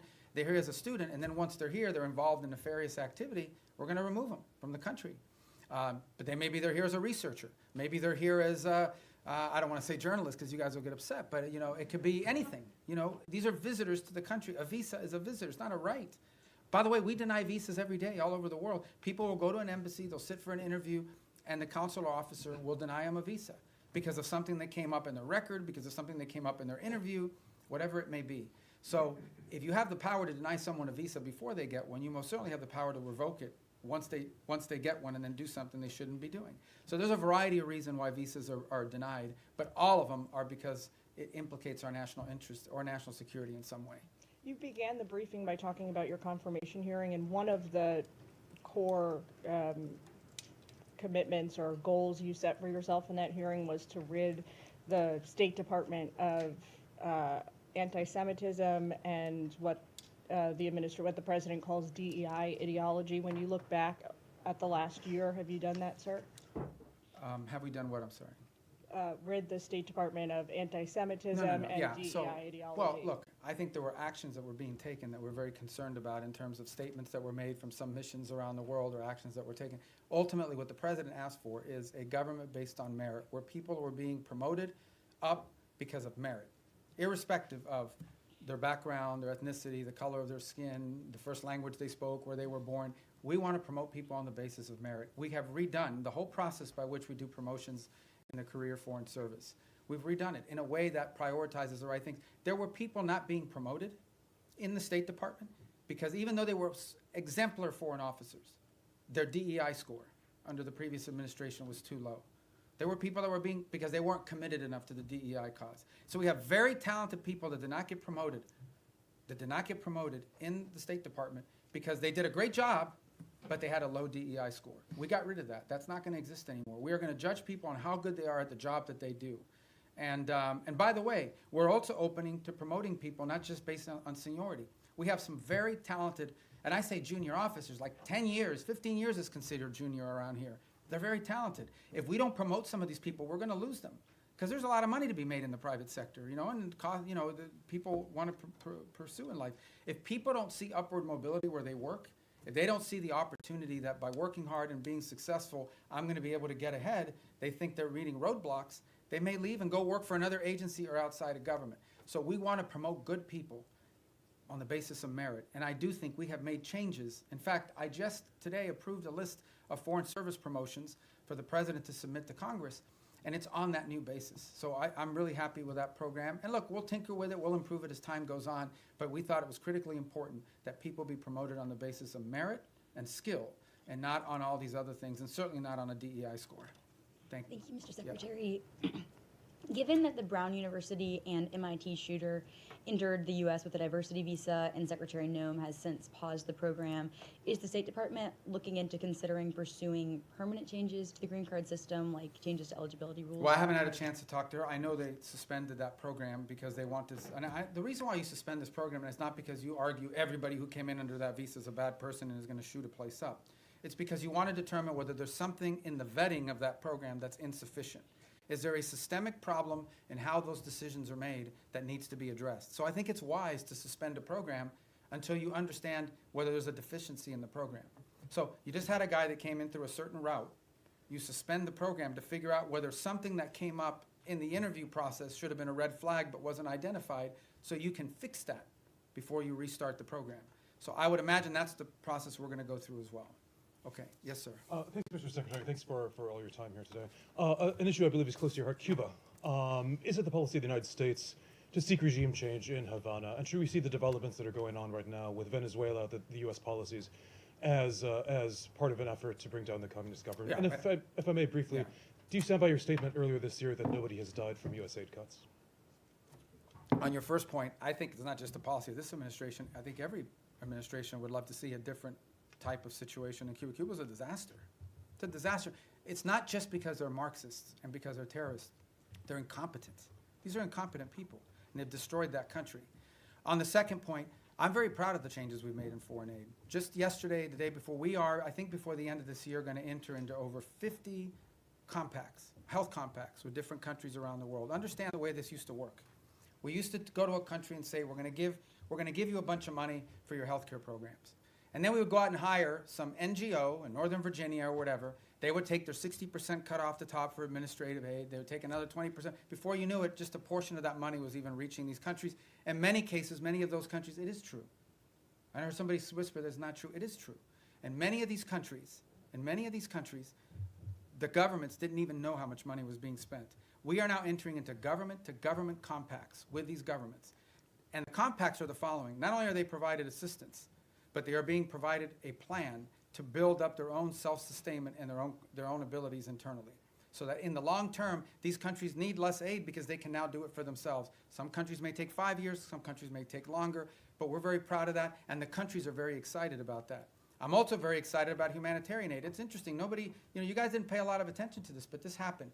In Jamaica, got hit by this hurricane. And everybody, I saw some articles, oh, this is going to be a disaster, the U.S. humanitarian response is not going to be good. It was excellent. Perhaps one of the best humanitarian responses in recent memory in terms of what we were able to bring very quickly to bear in assistance to them, led by our embassy, but also led by the region. And by the way, it was also very helpful that we had a lot of military assets in the region that were able to assist in that as well. We recently had an event in Sri Lanka. Again, we were able to very quickly provide assistance, the assistance they needed. So we're very, now, it's still a work in progress. We're still building this out. But I think in the big picture and in the long term, when people look back at this, they're going to say that we redid foreign aid in a way that actually delivered aid more effectively and in a way that furthered our national interests, both. And a lot of it driven from the embassy level. The amount of control and power and influence that our ambassadors and our embassies will now have to help shape how foreign aid looks like in those individual countries is much greater today than it was when you had USAID sitting alongside them almost as an independent branch that oftentimes took actions completely divorced, completely separated from our broader foreign policy. Yes, sir. Thank you, Mr. Secretary. First, I want to ask a clarifying question regarding Venezuela. You mentioned you've spoken with the opposition leader repeatedly over the years. When was the last time you spoke with her? I don't recall. I mean, she was not in a place where talking was very easy. And she was in hiding in Venezuela. Do you think there's a possibility we could be seeing a White House summit with her in any sort of future? I don't know. I mean, that maybe. I don't know. I mean, nothing's been planned. And then shifting gears a little bit, the State Department mentioned earlier this year some free speech concerns, particularly in Europe. What are some goals you have in regards to that in 2026? Any countries or certain efforts that you have? Well, I mean, broadly, we're concerned about any place, first and foremost, where American free speech could be implicated, right? Are we going to live in a world where some American puts up a social media post and then gets to some airport somewhere and is arrested? We're also concerned about the impact that some of their policies are having on our social media platforms. As you recently saw, X is facing this massive multi-million-dollar fine that they're going to have to pay, I guess, if they want to continue to operate. But I think more importantly, I think it touches on the broader question that was asked a little bit earlier. We all talk about how these alliances, in many cases our alliances with our European partners, are built on our common principles, our common values, as much as anything else. These aren't just a geopolitical arrangement. It is an alliance with like-minded countries with whom we share values and principles. And one of those values and principles, we hope, is freedom and the freedom of expression. And we're concerned that that is eroding. Okay, thank you, guys. Thank you.